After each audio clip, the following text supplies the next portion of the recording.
Want to participate in a Don and Mike Show contest? How about this? You or a member of your household can only win once for 60 days. You must comply with any age limitations for each contest. For complete contest rules, send a self-addressed stamped envelope to the mighty WJFK, P.O. Box 3649, Washington, D.C. 20007. Thank you, and God bless. Everybody loves Don and Mike.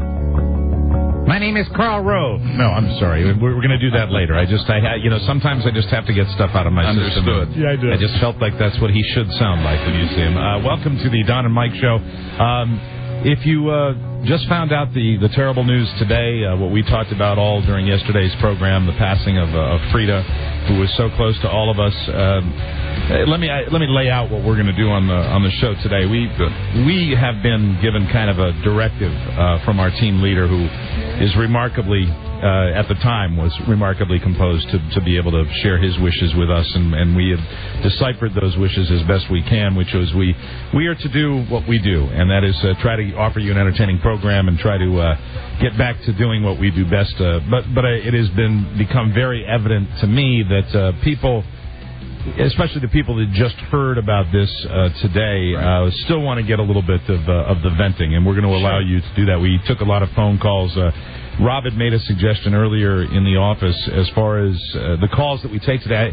I'm not going to tell people what to say or what to do, but we would appreciate your memories of Frida, because that's kind of a positive, and in this terribly tragic time, you try to pull as much positive as you can into the situation. If you have a memory that celebrates her, Buzz had a few great moments yesterday. Just thinking back, she was so engaging and fun. Yeah, it was very therapeutic listening to those tapes yesterday. Sure, we didn't know when we went into it. We didn't know how we were going to react, and it was. We hope that all of you felt the same way as we did yesterday when we were playing the tapes in honor of her memory. It was so therapeutic for us to listen to those tapes. Yeah. And as we mentioned today, the waves keep coming. The waves of emotion. Every time I get one, I can't even begin to think of what my partner's going through, what my radio partner's going through, and his family, and we send our very best out to them. So this will be the opening segment where we are going to take your phone calls if you'd like to, just get your feelings out there. Sure. We appreciated everybody doing it yesterday, but after that, we are going to try to get back to the business of having a little fun on the radio and try to do what Don's wishes, which is to get back to doing a good show. I do want to say thank you to all the people that have sent flowers here to the station. Oh my God! What a display! It's wonderful. It's a sad smell, the flowers when you come in here. It is, but I do also want to let everyone know that as soon as we get more information as to what you can do, if you have a desire, a need to express yourself, to do something for the family, as soon as we get more information, regarding flowers, regarding cards, in lieu of flowers, if the family wishes that to be. We don't have that just yet.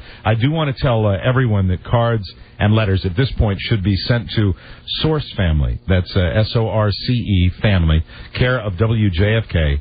10800 Main Street, Fairfax, Virginia, 22030. If you would like to send anything, that's what we're asking you to do, and we will have more information as we get it. We're not pressing anybody in that family right now that's dealing with this and getting people together from around it. It's just you can't even begin to imagine how difficult it is to deal with this when it happens, much less to have to prepare everything that has to be prepared during this tragic time. It's remarkably difficult, and we're going to honor them, and we're not going to press them for anything. I do want to mention some names, just because they are friends, and if these names get back to the right people, so be it. Frank Herzog, Patton Oswald, Billy Bush, Tony Perkins, Bill Garcia, old radio friend of Don's, Big Don O'Brien. I didn't call you back, but I know you called me, and I appreciate that, and I know you have great wishes for Don, and I know you get a chance to talk to him. Our former GM, Alan Goodman, who knew Frida so well, JB, James Brown, no surprise there, and his, I think it's his assistant, Elizabeth, that called, and Rudy Martzke and Morris Jones, just to name a few people.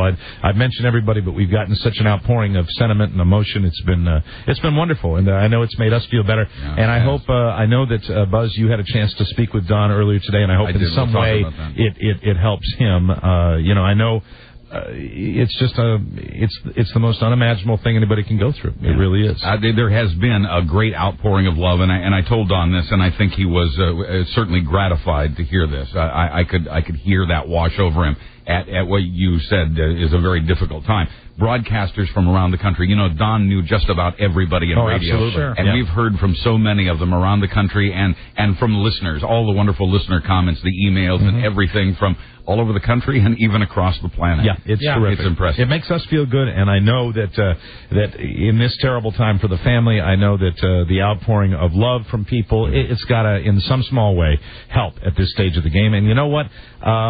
Somebody mentioned it yesterday. That should continue, and I would hope that after these difficult days are over, you know, we got a tough week here at the radio station. I hope that when this week is over, I know that all of us in Don and Frida's radio family will be there for him and continuing to offer him as much support as he needs. I would hope that all these people that are expressing their condolences and sharing their love right now would continue to do that, and I hope that happens. I really do. I've also read some wonderful press accounts. The Baltimore Sun, the D.C. Examiner in particular, and Radio and Records have all had very, very nice write-ups about this, and we thank them for that. We do. I should tell you that what we're planning. Johnny Norman, you're a good friend of all of us. You're part of our group here. What can I just want to say for everybody out there, thank you to you guys for what you guys did yesterday, because it was infinitely helpful for me personally, and I got to believe for everybody else. Well, you guys did a great job. Yeah. Really stepped up the plate and knocked it out of the park. Thanks, Johnny. Very kind. Thank you. But what you say, I want to state it too, is that I felt so much better after the show, just hearing what other people said. It really helped me out too. It's you know, we appreciate everybody sharing their love with the Wright family and the Source family. Yeah. This is really a time for all of us to stick together. We're having more communicating going on off the air, I think, than we've ever had since we've all been together. Yeah, apparently you have a phone in your house and everything. We're learning people's cell phone numbers. It's amazing. Yeah, I call him and he answers. I will be honest with you. I had no idea. I didn't have anyone. I know. You look back on certain situations, but it's Rob. God love him. I was sitting there in the first when we were dealing with this, and unfortunately, you have to get logistics, and I was just going back and forth to Rob saying, all right, what's his number? What's their number? What's this? And it was, I should make more of an effort. No. And the thing that was so bad about it is this modern time, I don't know numbers anymore either. They're all in the cell phone. Memory. Yeah. But you called me on my cell phone, so it's you ask for a number, and I'm like, hold on, I'll get it to you. Getting the button, well, you're going to have to wait. The world of communication. Starts with an M. We're still learning. Yeah, but it was my 85-year-old mother. She'd walk to you. That's her energy level. We'll discuss that later. Joe's got a note for me here. Topper Shut, thank you very much for calling him. We appreciate that. Really, all the people that I think that the people in the business that George brought it up, George Michael brought it up when he called in yesterday, that this is a small group, and it does mean a lot, I think, to us to get the phone calls from people that are within the business, and these calls that we took yesterday. And I know that people, because of the coverage of this and the fact that this show and a couple of other sources were the only source of this information yesterday. A lot of people found out today. So I'll mention that address one more time. If you do want to send cards or letters, that should be sent to the Source family, care of WJFK, 10800 Main Street, Fairfax, 22030. Let me tell you what I am going to do with this show while my partner is gone. We discussed this as a family, as a radio family here, is how we are going to do that. We're going to make every effort to continue doing the stupid crap that we do on this show. That's what we do. That's what, yes, amen. That's what we do. We're going to do that. However, in past times when Don has had an illness and he's been gone and I've had to do this, I've always come in here and we've done the best show that we can. It's never the same show without the team leader. We're going to do that, but we're going to have a different twist each and every day for as long as it takes for Don to get through this. When he's ready to come back, he's ready to come back each and every day, because I want, and I think we all want his presence still on this show. Amen to that. We are going to play a best of segment that is picked by Rob and Beth Ann each and every day that will keep him going on the show for all of you. Your daily dose of Donnie. It's done because really when we were listening to those tapes of Don and Frida, it gave us a comfort zone, and we're doing it because first of all, having that presence on the show, it keeps you entertained. If you've heard it before and you've enjoyed it, you're going to get it a charge out of it. We play a lot of best of, but each and every day we'll play one segment on the show that he's gone, and it keeps him with us here, and we can also enjoy that, and it makes us feel better. Yeah. That's the main reason we're going to do that. So that'll be part of the show. Other than that, after we get done taking some phone calls here with your thoughts, your memories, we're going to get on to some fun and try to do the best we can during a very difficult week. You understand that we asked it. We mentioned that yesterday, that we appreciate all the support that we're getting, and bear with us as we trudge along this week. And I see, right now the phones are already throbbing. So we're going to take some of your phone calls and then get to some other interesting stuff. I do actually have somewhat of a vacation recap that involves I don't know if I'd call it a medical condition, but it's oh dear. Well, it's not that bad, Buzz. All right, it's not that bad a deal. I'm always concerned, Did it involve a copay? No trip. No trip to the doctor for that. Well, that's good. Bottom line. Jamie in Woodbridge, how you doing? Hey guys. Hi. First thing I want to say is, for Cinco de Mayo, I came in, Mike. I don't know if you remember me. I was a Red Sox guy. I was wearing the Red Sox hat. I think I do. Okay. Anyway, I met Don and Frida at the Centerville Multiplex one night, and you know how Don is when he's out in public. He doesn't like to be recognized or like to be left alone. In a large group, he is a shy man. There's no doubt about that. Well, I saw him and I recognized him, so of course I had to walk up to him, and I was walking toward him, and I could see the look in his eyes like, please do not come and talk to me. But I did anyway, and he was standing there outside the women's room waiting for Frida, and she came out while I was standing there talking to him, and I said, oh, this must be Frida. And she said, hi, how are you? And it's just a shame. I feel really sorry for everyone there at the station, and especially for Don and Bart and Big Frida, so... All right, well, we appreciate that, Jamie. Thanks so much for sharing Take care, guys. And we're going to keep you in our prayers. Thank you. And that makes a difference, and we said that yesterday. We'll say it again today. David, you're on the air. Hey, Mike, Buzz, Rob. Hi. I met all you guys a few years ago. I was the guy that pulled the Jack Nicholson bit on all you guys. I remember that. I was just thinking about that the other day, as a matter of fact. Jack Nicholson, should I remember this? We supposedly, this was a few years ago, got a call from Jack Nicholson while he was in Wichita. Whoever was on the phone did a pretty good Jack Nicholson. Was it a good Jack Nicholson, sir? Yeah, you guys were really, really upset about it. We were. Well, you did it? You did the voice? Yeah. Well, let me hear a little bit of it. How the hell are you, Chief? How'd you like it if I bashed your brains in? That sucks. It slipped over the last 12 years. I'm hanging up on this guy. What is the deal? How come? What did we buy that? But I don't remember. We actually did, because he invoked the name of a rich guy in Wichita by the name of Coke, K-O-C-H, and that gave it some credibility. And rich guy, what? Because he sold Coke? No. What was the deal? That's allegedly. But how did that? No, I mean, I've been accused of being a radio impressionist in certain circles, and I'm curious as to whether did that impression get by me? It got by all of us for a little while. Yeah, we really thought that guy was Jack Nicholson. We bought it, and it was better at the time. And you know what? I believe he had fake paperwork, that he kept faxing fake paperwork. That's what I recall. Right. You guys are so fortunate that you don't... really, I know, Rob, you have like an occasional beer at home, but you guys, neither one of you, drink like I do. And that's why I don't remember one damn thing that guy said. Someday. Hi, Mark, you're on the air. Yeah, hey, boys. I was shocked yesterday when I tuned in, and I always listen, faithfully, especially when you guys come back from break, because I'm always, excited to hear Don's stories about the beach. That's a good point. I just want to interrupt you there, because this alludes to what we were talking about yesterday. A lot of people called with that, and that's something that was so shocking, I think, for the listeners, because so many people have said to me that they love to listen to the first show when we come back from vacation. And the reason they love to listen to the first show when we come back from vacation is because we're hearing what happened on Don's vacation, and that inevitably centers around what happened to Frida on the vacation. Right. And it's so special, those memories, that they would come back, good or bad. It was spectacular to hear those segments. A lot of people felt the same way you did, Mark. Sorry to interrupt you. Yeah, it was, and it was just, it was a big part of everybody's life, I think, to hear about Ocean City and Don's trials and tribulations with being on vacation with the family and stuff. And I couldn't even gather myself to call yesterday. I was so upset. But I really just appreciate you guys being on the air to be there for the listeners. And Mike, you're doing a fantastic job, man. Keep up the good work. All right, thanks for calling, Mark. I appreciate it. Take that call. Let's take a call from Ed in Las Vegas. Go ahead, Ed.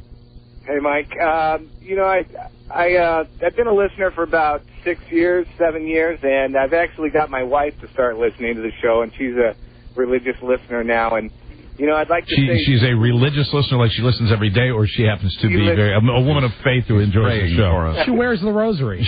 Does she do the rosary while she's listening to the show? She listens now all the time. It's hanging on the antenna, on the radio. Very good. Nice. But I'd like, I consider you guys my radio friends. I've never met you. I've called a lot of times. And, the show you did yesterday really helped because I've never really lost anybody in my family. And you're lucky. I just feel so bad. And I really, it's hard to express, how bad you feel for the whole family. Yeah, I appreciate that. And also, and I just want to say thanks because, the memories yesterday, by the end of the show, I was laughing again and I was recalling those good times that I remember from the first time. And Thanks, I just Ed. wanted to say thank you. Thanks a lot. I appreciate the call. The reason I was thinking about it last night when I got home as to why it helped us out so much when we were doing the show, and I think that it's really simple if you analyze it. It's when you share your grief with family or you gather people. I mean, that's when in times of tragedy is when you bring people to you. We cruise along doing this show day in, day out. We have such an intimate relationship, believe it or not, with the listeners. We bash listeners all the time, but the fact is they're part of the show. Rob, we do. We do. Not. It's a sport. I don't. The thing that helps is the sharing of this. It's kind of like taking the burden and you realize that everybody's going through this. Sharing the weight. Yeah. That's kind of what it's about. Let's take a call from Zach. Zach in Virginia. Go ahead, Zach. Hey, guys. Just wanted to say my condolences to Don and the family. One of the things I remember, something that still keeps in my heart, is the word that Frida would always say to Don was Sugar Bear. Yeah. Sugar Bear and Boo Boo. Yep. It's something that I always remember and something that I still appreciate, even though you did bash me, Mike, and so did Don. I bashed you when you called in? Yes, when I called in about my Ron Geronimo T-shirt, which I meant Ron Mexico. Yes, of course. Well, I stand by that bashing, Zach. All right, let's take a phone. Now we're easing into it. Yes. Hey, you know something? That's just natural. Yeah. You get to a point where you just can't do it anymore. Let's take a call from Monica. Monica, you're on the air. Hey guys. Hi. I have been meaning to call you guys for a long time, and I hate the situation why I'm having to call now, but I just wanted to say... Monica, can I ask you a question? Has it gotten better with that name? Say again? Has it passed? Has it gotten better with that name? Having the name Monica, I mean, is that stigma over now? Every now and then. Still there just a little bit. When you call radio shows. Some people that aren't really timely and topical occasionally refer to you as... Okay, go ahead. I didn't mean to interrupt you. You were saying. That is okay. Yesterday, how caring everybody was, and on a show where you guys can be quite insulting, and we can be back to you, I think it's just a testament to you guys how you were so willing to always share your families, and that you guys, aren't just insensitive talking heads. I mean, you guys are great guys. You're people. We've grown to love you as family, and all I could do is think of the show recently where Dawn was saying how he and Frida were grading each other with grades. I believe she gave him a C. And, I was just thinking of that, and I was just, my husband and I would look at each other and go, we're not even going to attempt that because, but that they had that relationship and that they could do that, and it's just, my husband called me, he'd heard yesterday, and then I called my brother. We're just in shock, and just want to let you guys know that, here in the Sacramento area, we love you, and that we're thinking of you. And Mike said yesterday that Don and Frida did something very special, and they did, and that was they shared their lives, their very private lives, with us on the air, and that's, I think, one of the reasons that people felt they knew Don and Frida, and Frida in particular, so well. And that was a great sacrifice on their part. Mike said that yesterday, but it bears repeating. Monica, thanks so much for the call. We appreciate it. You're welcome. Okay, bye-bye. Bye.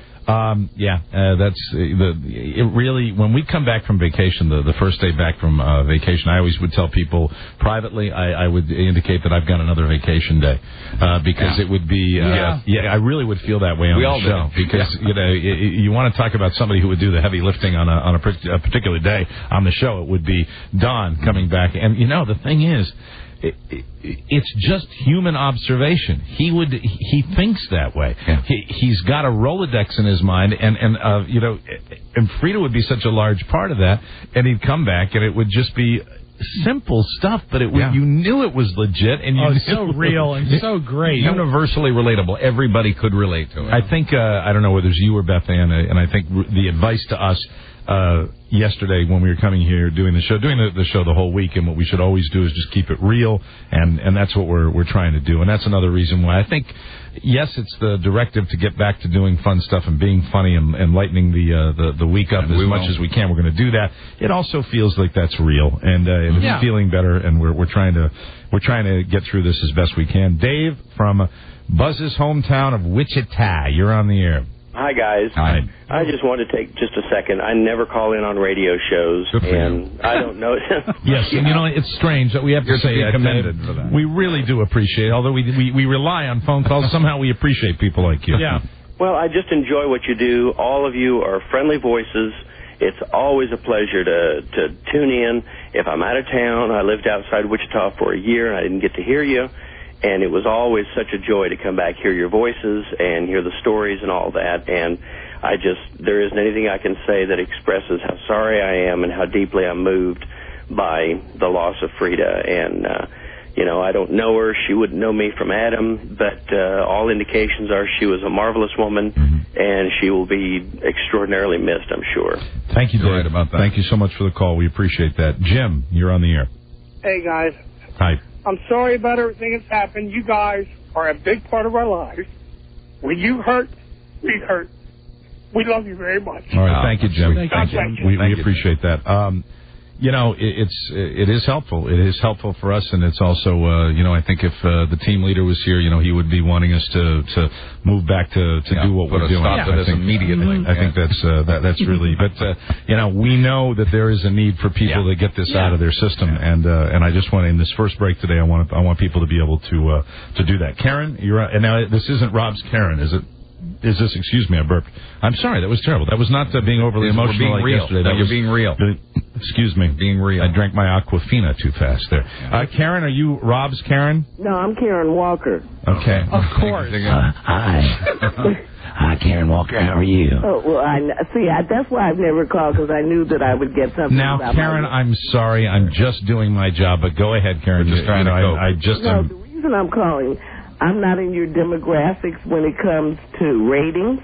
I'm a 53-year-old African-American woman. I've been listening to you all for like 8 years, and you all in my family. I can't imagine what Don, Bart, Big Frida are going through. When I didn't find out till this morning, and I just sat and just cried for like a half hour. God bless you. So I just want to tell everybody that I love you, and I hope Don, Bart, and everybody will be okay. Thank you. So sweet. And you are in our demographic. Thank you. We do this because we know the listeners want to get this off their chest. I hope you have to make so many calls. Everybody's making these calls. We're having more Politburo meetings back here. So should we do this? Should we do that? I'm hoping that in some way that at some point this can be what's happened in these last couple of days can be communicated to Don and his family, that they can somehow understand the outpouring of emotion. I know, Buzz, you tried to share that with him today, and he did. There was on some level understanding that we're getting these phone calls from people, because he's in a great deal of pain right now, obviously, and I knew that he wasn't to be bothered with a lot of things. I did want him to know, though, that there had been a great outpouring of love, and he was very gratified to hear that. Let's take some more phone calls. So many people wanting to call today. George, you're on the air. Yeah, I just wanted to say, I'm not a particularly, a hard ass, but I don't cry like at chick flicks. I don't, get sentimental about stuff like that. But like when I heard the news yesterday, I had to pull over real quick, and it floored me, and I had to take my lunch break right then and there because I couldn't do anything. And to think about what Don and Bart must be going through, and how you guys have touched all our lives and become a part of our family, and when you guys hurt, we hurt too. You know, that's so nice. Thanks, George. We appreciate the call. Thank you. The reason I think George responds the way he does might be the way I know the guys on the show, Rob and you know, and your wives, both of you guys, Marcia and Carrie, are dealing with it in a much different way. Sure. I think we as the guys and Don's friends on the show, as well as being Frida's friends, but we responded. Our grief is, you know, that relationship they had. Sure. You know, that's the part that I think gets to me, knowing that, and I think that because of its realness, because of its honesty, and in many times, you know, sharp honesty, caustic honesty. It was, you know, that's the thing that you know everybody that's calling and everybody on this show knows that these two, no matter what the fights were, they knew that relationship was a strong one. They knew how important Frida was to my partner, Don, and they know, you know, how much she is going to be missing what he's going through. I think that's where all this is coming from right now. Well, if you doubt the strength of the relationship, if you didn't think that thing was rock solid, could they put it on the air? Yeah. Put it up to the scrutiny it was under? It withstood that test. You're right. That was, right about it's that. an amazing... Some of us didn't. All right. Hello, Glenn. Perhaps if you'd shared more. Yeah. Hey, wait a minute. You know, you mentioned that. Yes. Seriously, I say, you know, I mean, I hate to get too introspective, but I mean, the fact is, I've always said that. I said, you know, after two of them, after I blew it, you know, two marriages, what could go wrong? What if I was like laying it? But I can't do that. I just can't. Everybody's different. You got to do three before it's a trend. Well, we'll see. See what's fun. Glenn, you're on the air. How you doing? Hey guys, just wanted to offer my condolences over the loss to the family. But you know, to keep it in perspective, Buzz was old, and he's a poor of failing health, and he's in a better place now. No, it's not Buzz. Yeah, sir. What? All right. That's enough of that. Oh my God. Maybe other people are getting ready to move on. Yeah. Scott, you're on the air. Yes, Buzz, you never, you know, and the thing is, I have not. Hold on just a second, Scott. We're going to get to you. You know, I really appreciate your help on the show yesterday, but it's not going to allow me to ignore those shoes you were wearing on yesterday's program. Do you like I remember. My shoes? Are they pretty? Wear them again. Give me another chance. Okay. Scott, you're on the air. Jump. Real quick, because I'm nervous. I just wanted to offer my condolences, and also wanted to let you know, like the 98 Rock and WFMD up here in Frederick, how you should have heard what the condolences they had to give this morning. Yeah, the other broadcasters have been great. Yeah, class acts. You know, from but that doesn't happen, man. I mean, that does not happen for everybody. That's a tribute, and that is Frida. And that's, you know, her strength, and a lot of people that only got that strength by listening to her on this program in a very limited capacity. I mean, when she was here, she made that kind of an impression. I think that's why a lot of these other broadcasters are dealing with this. They knew the relationship that Don and Frida had. And special thanks to our affiliates, too, many of whom have been very kind. The response has been overwhelming, over and above. I mean, beyond respectful, to where it's just glowing tributes, and it really... It's really gratifying, and I know Frida would have been just amazed and pleased with it. Yes. I do want to mention again, we have had a lot of inquiries about the details of what the Source and Wright families are dealing with right now as far as what's going to happen when we don't have that information. We are not going to give you that information. We are working on, you know, what you can do. Right now, all we have for you is that cards and letters should be sent to the Source family, care of WJFK, 10800 Main Street, Fairfax, Virginia, 22030. And at this point, we have a lobby here at the radio station that's full of flowers. Filling up, yeah. We don't know whether there will be a change in plan as far as if you want to send flowers, but we are honoring the family's privacy right now, and we will get that information to you if anything changes as soon as we can. Let's take some more phone calls here. Margaret, you're on the air. Hi. I'm just in shock. I just picked up the newspaper 20 minutes ago and read this article, and so I turned you on real quick. I'm not working anymore, so I don't get to hear you every day. So I'm just feel so bad for Don. I've been through this same thing, so I know what he's going through. We've heard a lot of that. A lot of people who've had losses. Right. Yeah. My husband died, but I just wanted to send out to him that, you know, my greatest heartfelt feelings. You well, know. Margaret, I said this yesterday, and I'll say it again because it's the one thing I say. I sound like a broken record when I'm saying it. But what I say to people and what was said to me during something like this, and I hope you can back it up, is that when something like this happens, it'll never be the same, but it will get better with time. And I hope you can back that up, that things will get better with time.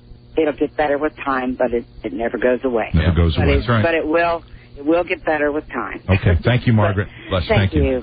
When you, Fred, hold on just a second. We're going to get right to you. But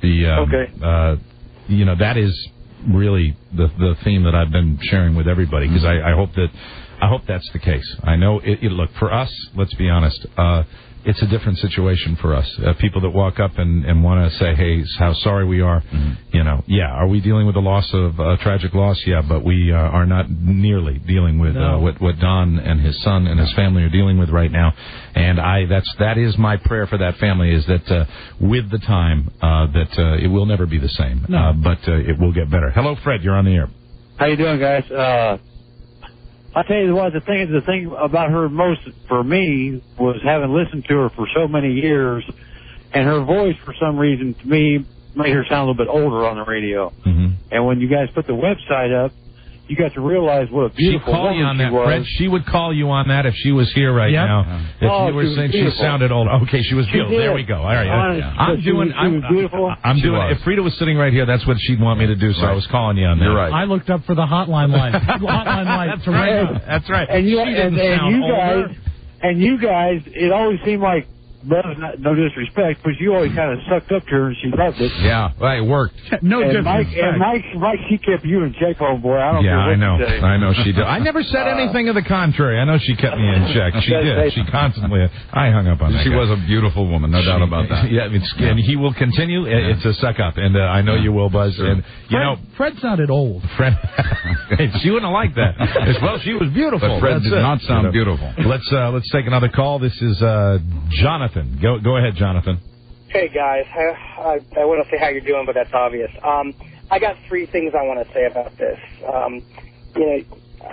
Hearing this news was hard. It's like the loss of a favorite aunt that I rarely saw. I felt like, I've been listening to Don since the WPGC days, and I've listened to you guys since the very beginning when I was in junior high. I've grown up with you guys, and I felt like I grew up with her and her family, listening as such as I can through the radio. Right. And I'm very sad. My wife, who had become a listener in the last few years since we've been together, she cried yesterday, and I know I lost it when BA said, at the end of the show. Yeah, we all did. And that was at the end. I flew out of here. That was the most emotional time of my day yesterday when this was done, and BA did that. I thought that was very sweet what she did yesterday. Mm-hmm. I thought that was terrific. You flew out of there. How's it different from any other day? Really? Yeah. I never picked up on that. It's a different kind of flight. That's no problem. Allison, you're on the air. Hello. Yeah. Hey, Buzz. How are you? Hi. I'm well, thanks. Good. I just wanted... What is that? Hey, hold on. What's going on? You got, Rob and Mike are here too, Allison. I'm sorry, guys. I just hate all of you guys. Shut up. Who's keeping score? I think it's going back to normal. All right. Well, it's a strange week. We won't hang up any. Go ahead, Alice. I'm just a little nervous. I just want to call and say, I've been listening to you guys for a long time, and when I heard what had happened, I'm just really, really sorry. Well, thank you, Allison. We appreciate it. You hear somebody for a long time, you hear about their family, and you kind of think you start to know them. That's it, exactly. And it's just a real shock, and I'm real sorry for Don and Bart, and I hope they get through this time. I thought that one of the things, thank you, Allison, for the phone call. One of the things that I was thinking yesterday, and maybe this is kind of self-serving, but I was saying, man, if all of us managed to affect some people that like Frida did, I think it gave me a feeling of peace. It really did. 1/100 of that. With her very, very brief time being with us, I think that she did impact so many people. Oh yeah. And at some point, I hope to share that with Don, and I hope it offers him a little comfort in this. Let's take some more phone calls. Hello, Ralph. You're on the air, and I am gassy today. Hey. I got to be honest with you. I'm burping up a lung here. That's as long as it's news. ridiculous. Thanks, Rob. Ralph, go ahead. Ralph. I just wanted to let you guys know that throughout the years you've helped me through the death of my brother and my mom, and my dad just passed away. And I listened to you guys because I wanted to be happy. And yesterday was really therapeutic for me. Thank you very much, I just Ralph. wanted to let you know that. Thanks, Ralph. We appreciate. I didn't mean to hang up on him. Thank you, Ralph. We appreciate that. Bill, you've got a Frida story for us? Yeah, I just wanted to talk about when you brought the wives to Wichita, because I was here for that event, too. Yes. And had an opportunity to meet Frida, and she was just... That was a very hot day in Wichita. We went out to Buzz's hometown, and Don brought Frida, and I believe I brought one of my wives also. Yeah, it was tremendous. Can't recall exactly which one, but I know that I did bring a wife to that. It was a shorter one. Yeah, it's a shorter one. No, that is not. Well, yes. Before you go on with your story, Bill, I do want to mention that for anyone that might remember that particular trip, that particular excursion, junket, if you will, there was I had the presence. Thank you, Rob. I had the presence of mind to recall that there was a connection in Dallas-Fort Worth before we got to Wichita, where at the top of an escalator in the middle of the airport, in this day of transportation security, you would not be able to get away with it. I managed to assume a fetal position on the floor as we were between planes. Yes. And the next day, we had to go out and do a show. The Brain Trust out there had us under a tent because I guess they felt that being under a tent in 108-degree heat would be cooler when it really wasn't. The same way it's cooler in a convection oven. It was. I swear to God. Oh, you look so bad. There has never been a broadcast where I've been hotter. Do you guys remember a hotter broadcast? No, that's it. That's the center right there. And I had a bit of a hangover. You know what I remember? Yeah. Following that, you were on your way back to the car to go to the hotel, right? And a television camera was there, and you were literally green. It was not they said, pleasant. What do you like about Wichita? And you said, the people. The people are wonderful. But, Bill, go ahead. It was your story, and I interrupted you. Well, that also was the time that Dennis Murphy was in the cage. I remember that. Mm-hmm. Yeah. But I did get the opportunity to meet Frida, and she was just as gracious and personable of a person that I've ever met, and just forthcoming and honest, like you've all said. But I was. It was like the wind got knocked out of me yesterday when I heard this story. But I just really appreciated her and her phone calls and the opportunity to get to meet her. So thank you, Bill. Gracious was an excellent word to choose. Appreciate that. Sharon, this says that Sharon wants to hear Don's laugh again. Sharon, that interests me. I just want to hear what you have to say. Hi, Mike. How you doing?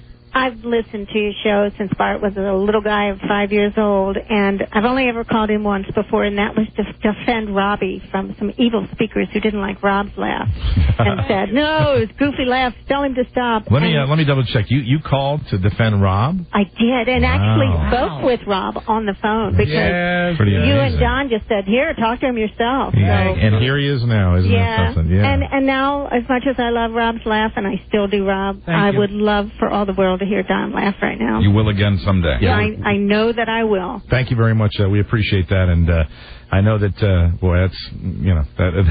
that's a sentiment we all share right now. Give her number. Yeah, because that was the one person in 12 million that actually defended Rob. I can't believe she exists. Steve, you're on the air. Hi guys, how you doing? Fine. It's all been said before. I'm a long time from 105.1, and I'd just like to say God bless them, and I hope He keeps them in their heart and protects everybody. So that's all I got to say, really. Thank you very much. Support me, guys. Take care. Okay, we appreciate it, Steve. I look on this list of people, and I wish I could talk to everybody that called, that we've known that have been, but Big Al is somebody that I hope Don gets to chat with at a certain point. In a weird way, Alan Goodman. He's a guy. I know I might give him a call because we had some. Yeah, that was the beginning of everything when Don and I started working together, and so it would be good to hear from Alan. We have time for just a few more. I do want to tell people that after that, listen, it's our job to get things moving, and we're going to move on to other things. We really wish that we could talk to everybody that has a memory and expresses your condolences. Understand that we truly, truly do know how you all feel. Sure. Nothing could be any clearer to all of us here at Don's Radio Family than how much you guys care about us, care about their family, care about Frida, and that's been brought home to all of us. Yes, Johnny Norman. What's One more. My wife just called in with a memory. We all know, as much as we love Frida, she was the queen of the Ballbusters. She was. Yes. Don made a comment on the air one time about how he could eat shake and bake every day of the week. Right. She held him to it. Yes, that was. I don't know how long. Months. Yeah, Right? you're the show historian, Rob. How long did that last? That predates me. Well, But really? as I recall, it was like 6 months. She made it every day for 6 months at least. It was at least 6 months, and she not only. I mean, he stuck to it, but she stuck to making it. She did. Yeah. I don't know which is worse. To this day, still his favorite meal. Yeah. Shake and bake. Swear to God. He does love it. And Big Frida makes it for him. Yes, she does. That's fantastic. Hello, Mike. You're on the air. Hi. I just wanted to mourn the loss of such a classic romance, and the fact that my first marriage ended within the first year, and that was before I started listening to you guys. And since then, I've been remarried, and listening to how two people can be together for over 20 years and still talk to each other with respect, and goof on each other, and still go home and love each other that much. That kind of helped me to make things work, the second time around. Yeah. And even though Frida's gone, she and Dawn both have, through their marriage, on the air, given something back to everyone. And everyone who takes something from that is just allowing Frida to live on. And all right. Thank you very much. Thank you. Thanks. I think influenced a lot of people. They were so relatable and so open, and that's what did that. That's a pretty decent thought there that he shared with us, because they did. One of the things that I guess you hear when you're talking about marriage counseling, something I know a wee bit about, is know how to fight and know how to express yourself and fight the right way. And they would. I mentioned it yesterday. They'd get done even with the most heated exchange on the air, and he'd run into the back room, and that's we'd never hear that conversation. Of course, that was the real one that we know would, and everything would be right with the world after that. It was great. Everyone says Carrie and I fight wrong. Oh yes. So maybe I need a counselor. I don't know. She has pictures to that effect. Hello, Charles. You're on the air. Yes, I was calling with my condolences to the family, and you guys doing a great job. And when I heard yesterday, I felt like I lost somebody that really knew. And I lost my father at 50, and kind of never really got over it. And I still think about him every day. It's been 5 years now, and you always feel like you've been robbed of watching your parent grow old. Yeah, that's what I always feel like.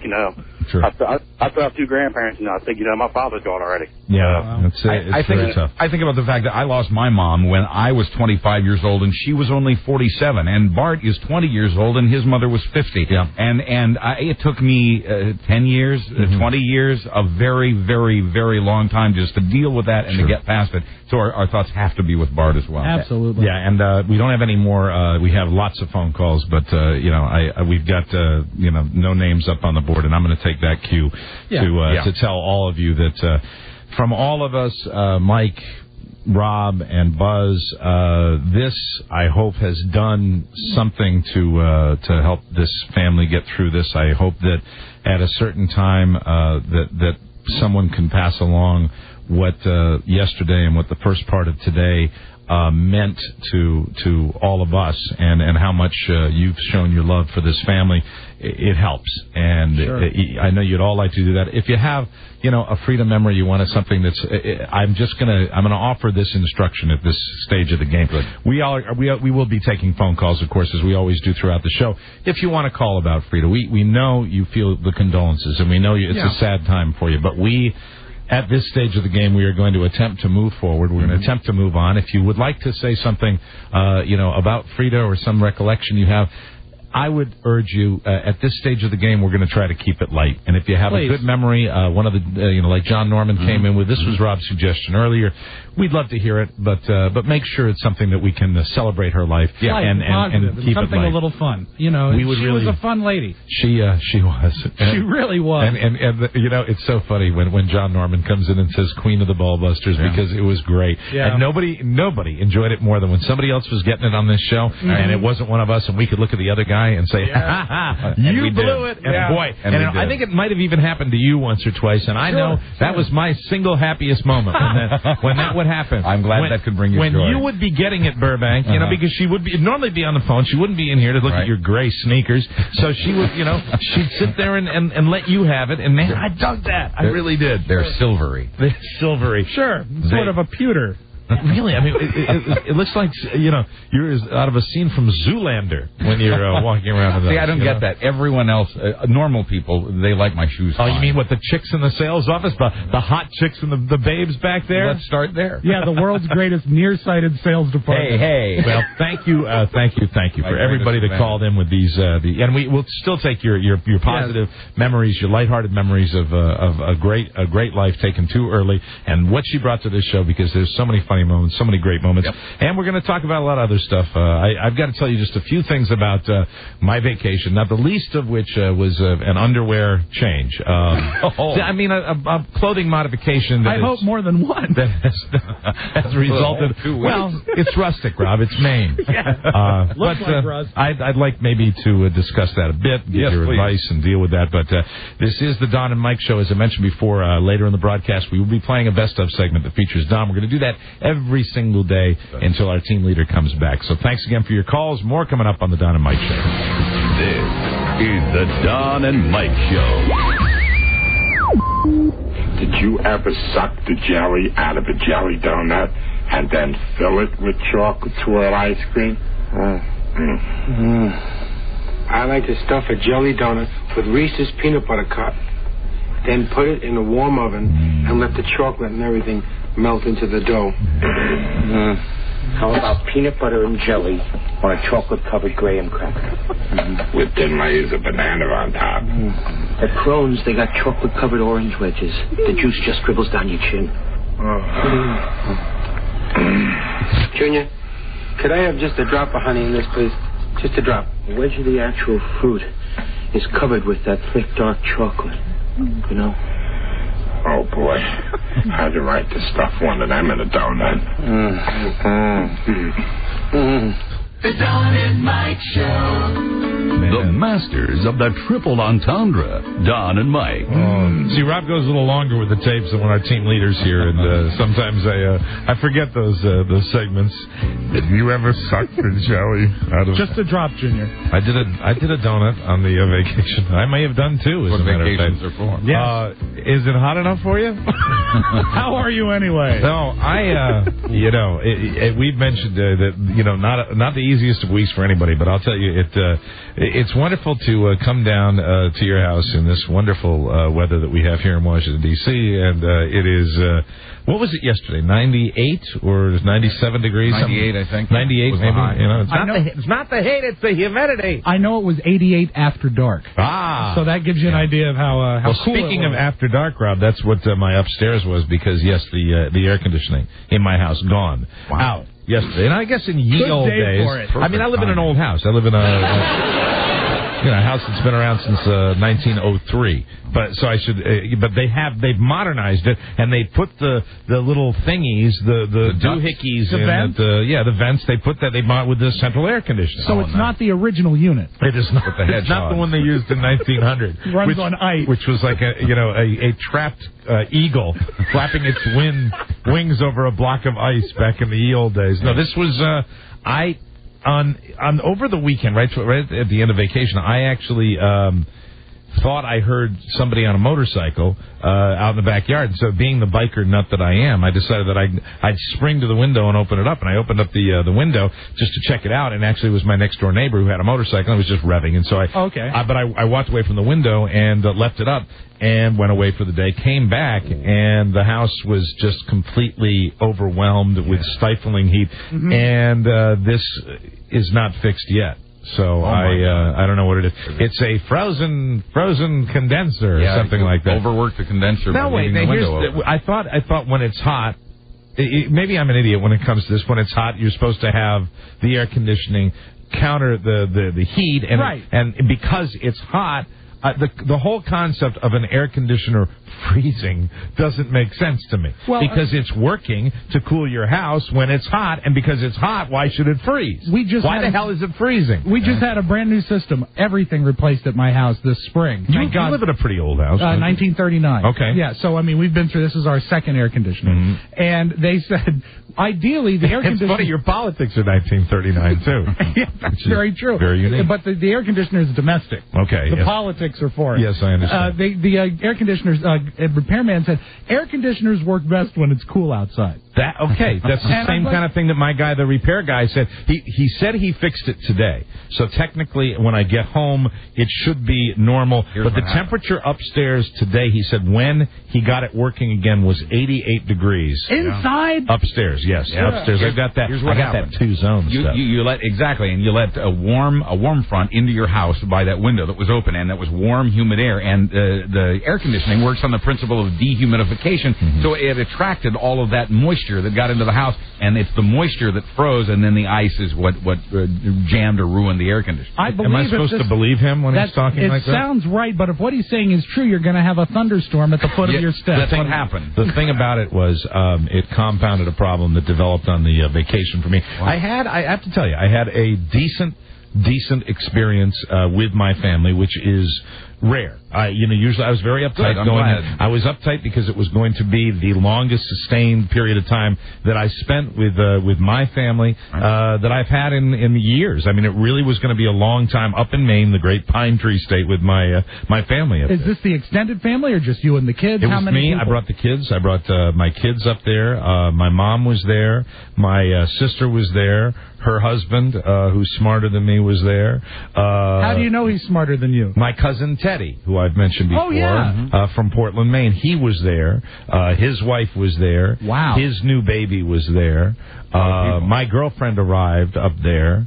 The 4th of July, my other aunt was there. Wow. One of my cousins was there. Wow. 2 of her children were there. We all weren't like sleeping in the same sleeping bag, but it was everybody was up there, and it was surprisingly it went great. Well, I had a good time. But since Don isn't here, I feel I should be the one who mentions. Is this the sister that once gave you a picture of a gift instead of the actual gift? This is the sister that also, when I was 5 years old, took me on the octopus at the Grange Fair in Glastonbury, Connecticut, and said, "It doesn't go fast. It doesn't go fast." I was 5 years old, and she, they lock you into it when they pull the bar down, and as soon as they pulled the bar down, and the octopus was one of those.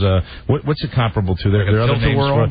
It's a tilt-a-whirl where you go up in like the little carriages, and they go kind of horizontally, and they go up and down. They go up and down. Well, it's called the octopus, and she said it doesn't go fast at all. It doesn't go fast. And as soon as like the carny took the bar and slammed it across my 5-year-old stomach, she goes, "It goes really fast." and I did. I screamed like a little. I'm sorry, but a little 5-year-old boy sounds like a girl when it screams. So technically, I screamed like a girl. Shortly after that, you began your theatrical career. That was the trauma, and also this is the same sister.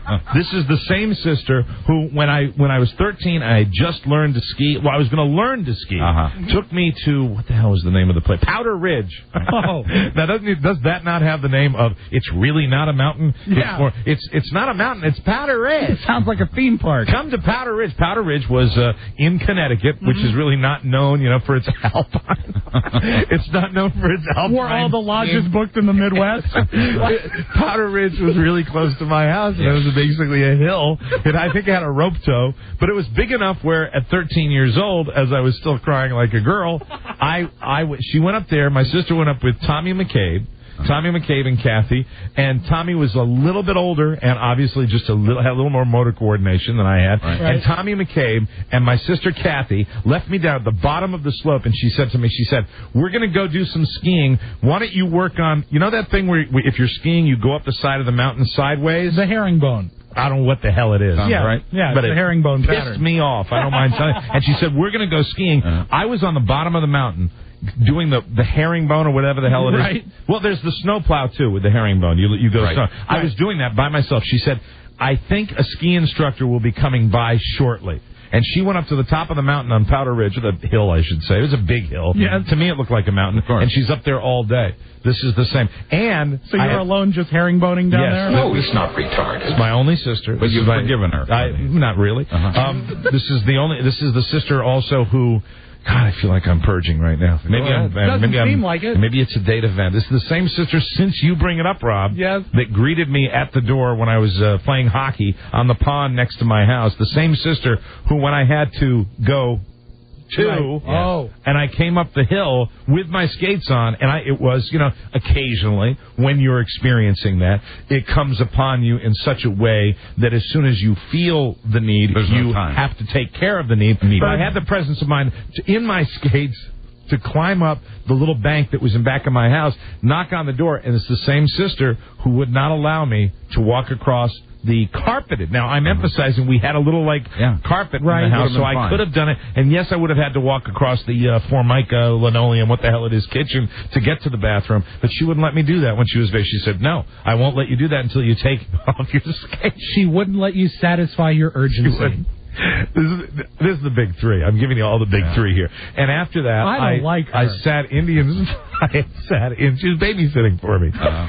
So she's not doing a good job. I think technically if she's babysitting, she should have been down at the pond, too. Yeah, with a bucket. Yeah, she should have been waiting, but she didn't allow me to actually get into the bathroom with my skates on, which was the only way I felt that I could do that, because I don't want to sound like the kid in A Christmas Story where I had the jumpsuit, but I did have snow pants on. Sure. Everybody remembers snow pants. Sure. They're not the same things that they have today, but they're similar, where they're big and puffy. Right. And you could slide on the ice when you're playing hockey, and it wouldn't, but I don't know how old I was. This was right around the same time. The 5-year-old incident happened when I was at the amusement park, but when I was older, the 13-year-old ski incident and this hockey poop accident happened right in the same general time. Right. And it might have been the same damn winter when she was feeling particularly cruel to me. And those skates are hard to get off because they were big and lace up, They were lace up. Well, they have been for a long time. Hockey skates. I was wearing hockey skates, hand-me-down hockey skates. Sure. I think they were my dad's, and they were very big and bulky, and you lace them all the way up your ankle. And in the process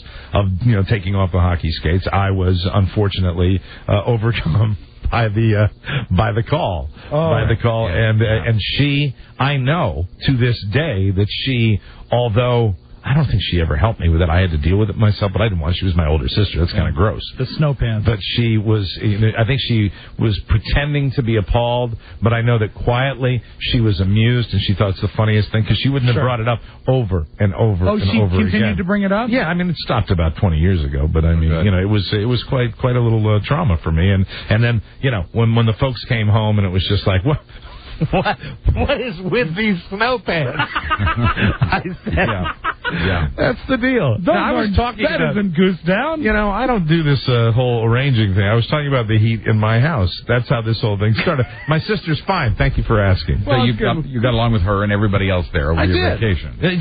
Kathy is kind of the lady that takes care of everything when she's up there, and everybody got along. I didn't annoy my brother-in-law, which I tend to do, until the last night I was there when I was criticizing the Red Sox play-by-play announcers on the radio, and it was right after Manny Ramirez hit a grand slam home run, and he got mad because I was complaining about the announcers and not celebrating the home run. I'm sorry, Paul. And I said, Paul, you only have 8 effing hours with me left, okay?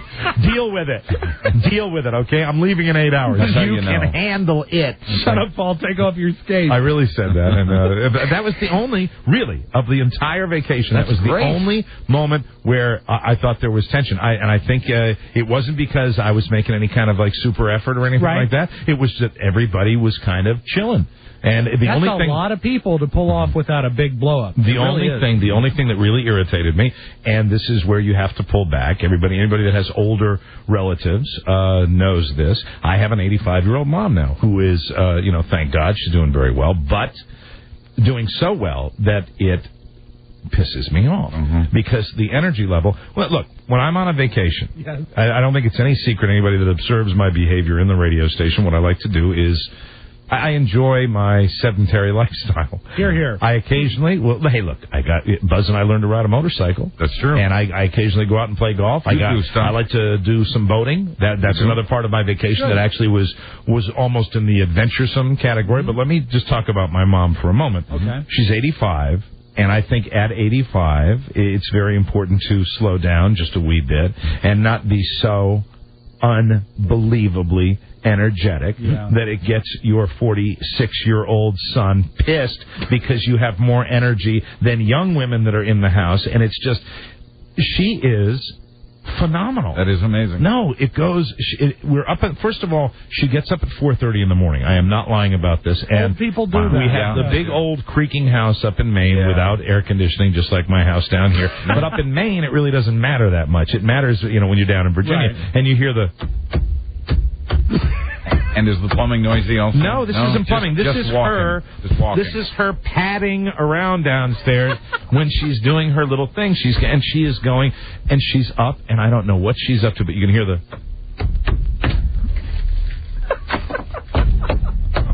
It's like this, and it's going, and I'm sitting here. And I'm realizing it's 4:45 and Mom's up. And we turn in early up there. We actually the schedule. I think maybe it's the salt air or whatever. But everybody kind of goes to bed at about 10 o'clock. We really do. Yeah. It's different than down here. Salt the dog. See? Now you just that'll make you sleepy. Hold your damn horses. Make you sleepy. Yeah, but I do it down here, and I don't go to bed at 10 o'clock. Exactly. Good point. I have a lot more of it down here than I do when I'm around them. Actually, maybe one night that wasn't true. The night I said, let's go find a bar and watch the Red Sox game. Who wants some flapjacks right now? She gets up extremely. I have my thoughts organized like Dawn does on a neat 8 by 10. I am so all over the place. I've digressed 16 different times, and I want to still talk about my heat in my house and my air conditioning that's not working because it leads into another problem that happened on vacation. But I'm having a great deal of difficulty organizing my thoughts. We have lots of time to talk. Okay. 4 hours. All right, I'm going to talk to Roger, who'll get me back on track with the AC. Roger, you're on the Don and Mike show. Yeah, hi, Mike. First of all, I want to say you guys are doing a really good job and during this tough time. Okay, all right. Thank you very much. We appreciate that, Roger. Yeah, with your air conditioning. Yeah. Sorry. It's called very expensive sometimes. It's called very expensive? Yeah, but basically what's happened is... Roger, take a breath for a second, because you do sound like every guy that does heating and air conditioning. All right, here's your problem, basically. What you got here is... All right, go ahead. What is wrong with my air conditioning? Roger, is this your line of work? Yes. Okay, good. Of course it is. But naturally, he's an expert. No, not necessarily, but basically what's happened is either the system's lost... most of its charge, the refrigerant. The coolant. And what Thanks a lot, Roger. Harry's an AC tech. You're really an AC. Are you going to sound like Roger? No, I'll make a simple for you there, Mike. They all sound the same, too. I'm not going to say, what you got there is you got your basic problem. No, here you go. All right. Pressure and temperature are directly related with one another. When you lose refrigerant, you lose pressure, and the indoor coil temperature drops low. It's really a little more than you wanted to know. I think it's your 7th Fetzer valve, sir. I'm so tired of being respectful of these people. I had to hang up on that guy. That's all right. Too technical. Let me explain the way I understand it. Mm-hmm. He said the bottom line.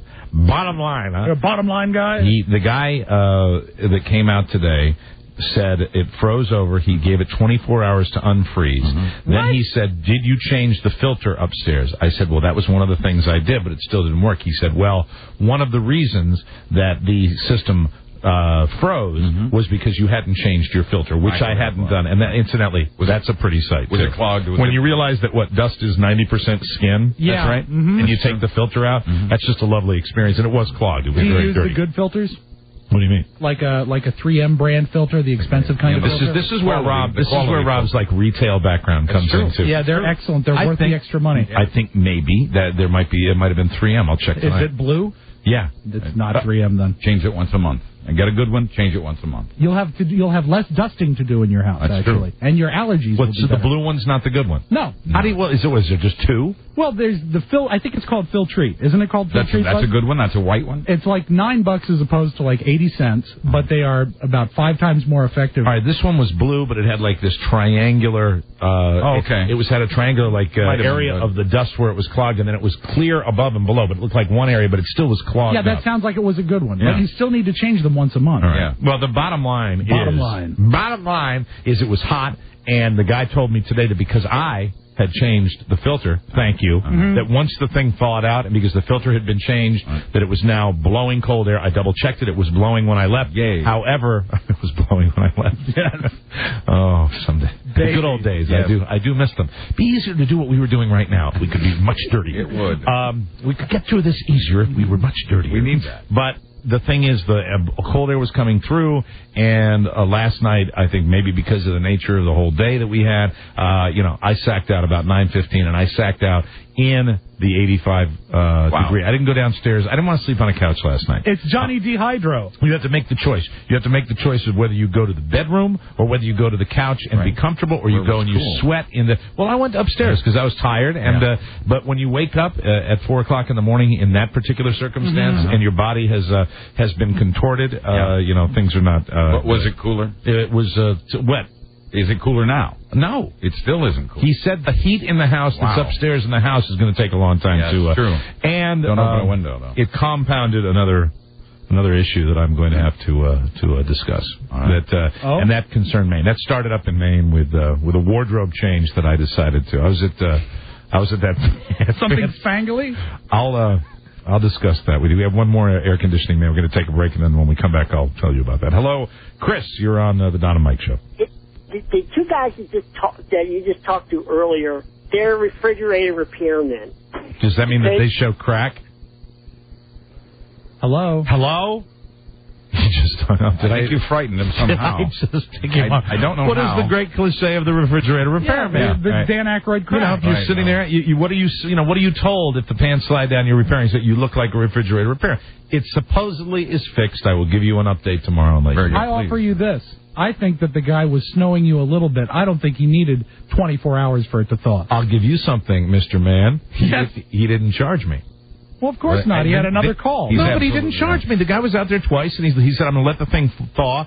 And he had when he was in the house yesterday, he thought that he didn't want to go rummaging around the house when I wasn't there, so he thought I had a pull-down hatch. He didn't know there was like a stairway that went up there. I think he's square. Really? I don't want to make this guy mad. He said he'll come back and fix my gas grill. Excellent. Which is also broken again. Is it blowing cold air? No, it won't light.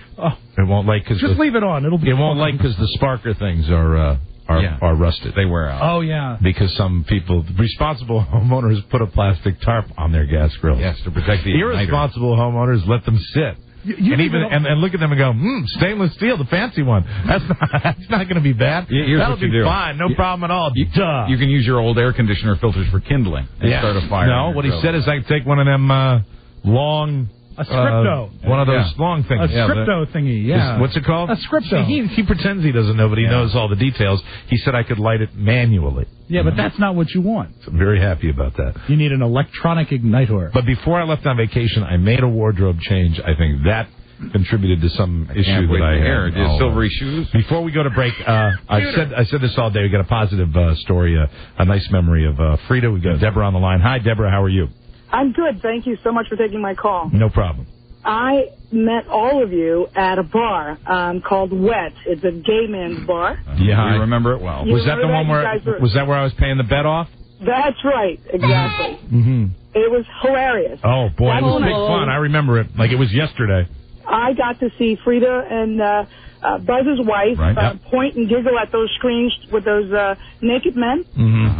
I got to find out that Buzz is not black. The wig is questionable, though. In my heart. I found out that Rob will shake a black person's hand because he shook mine. Yes, I will. But, under duress. Well, you know who the victim of that particular day was. Do you remember that? It was, It was me. It was the man in the black leather vest. I had to wear... don't you remember that, Deborah? I had to sit there with a black leather vest on with no shirt on. Absolutely right. You're absolutely right. I appreciate the memory of Frida, but I was sitting there being completely embarrassed by the whole thing. That's right. But you are perfectly comfortable in any place as long as you're at a bar. Thank you, Deborah. You let the drinks just flow. Your lawyer was there also, and he seemed like he had been there before. He's there every night. I could tell you. I could tell you a story. Man, well, thank you so much, Deborah. And if I remember in particular, that was when Frida and Marcia, they so wanted to participate in that little event. Come down and see me with the vest on. You know, I think even Carrie went to that. It was, the whole gang came down. Nobody missed it. Yeah, whole family wants to come down. And there was something, I can't even tell that story on the air. There was something, I will only say this. I might have shared it with you off the air. There was something that happened at that bar that was so gross. I can't possibly share. Did it involve a book of matches? Yes. I remember. Yes. I do. Yes. Yeah. Something on a book of matches. And I don't know where it came from, but it was gross. You could use those on your gas grill. It was nasty. Nasty. All right. We do want to tell everybody that if you are interested in sending some cards and letters, we've got the address for you with that. We're giving you an address here at the radio station, and I don't have it. I have it lying around here. It's right here. Got it. Cards and letters should be sent to the Source family. That's S-O-R-C-E family. Care of WJFK, 10800 Main Street, Fairfax, 22030. We want to thank everybody that's sent stuff already. Overwhelming. As soon as we get more information, we are honoring the family's privacy right now, and we're going to pass that along to you. And I'll remind everybody, we will be taking your calls. If you've got a positive memory, we're trying to get back to what we do here, doing the very best we can to do that, and that's why we're asking your phone calls of condolences. We've taken them. We know we are sincere, but we're asking for positive memories and to keep it light and celebrate her memory, which is what we're going to do for as long as it takes to do that.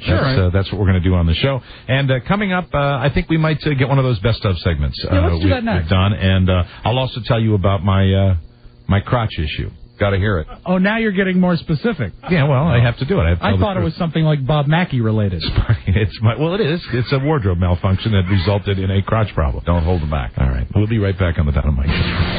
This is the Don and Mike Show.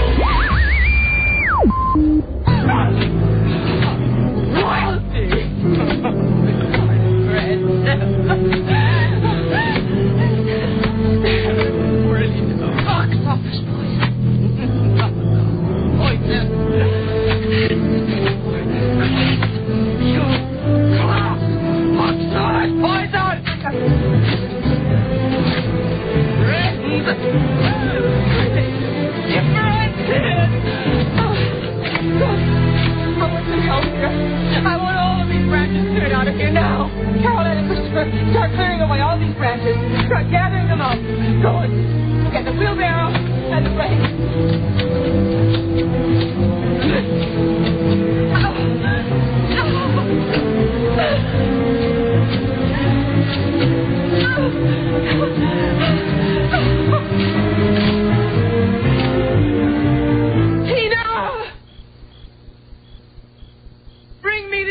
The Don and Mike Show. You can call Don and Mike anytime from anywhere in America. 877-365-3636. They're ready to believe you. They go together like porno books and diced cheese. Sorry. Don Geronimo and Mike O'Mara. Mike O'Mara doesn't know the formatic. It's real. My mom's not like that. That's not that Mommy Dearest thing. I mean, she's not 85 like your mom? years old. No, Joan Crawford was a much younger woman at that. Mary Dearest? Mary. Here, I want to clear the air about this vacation experience with my mom.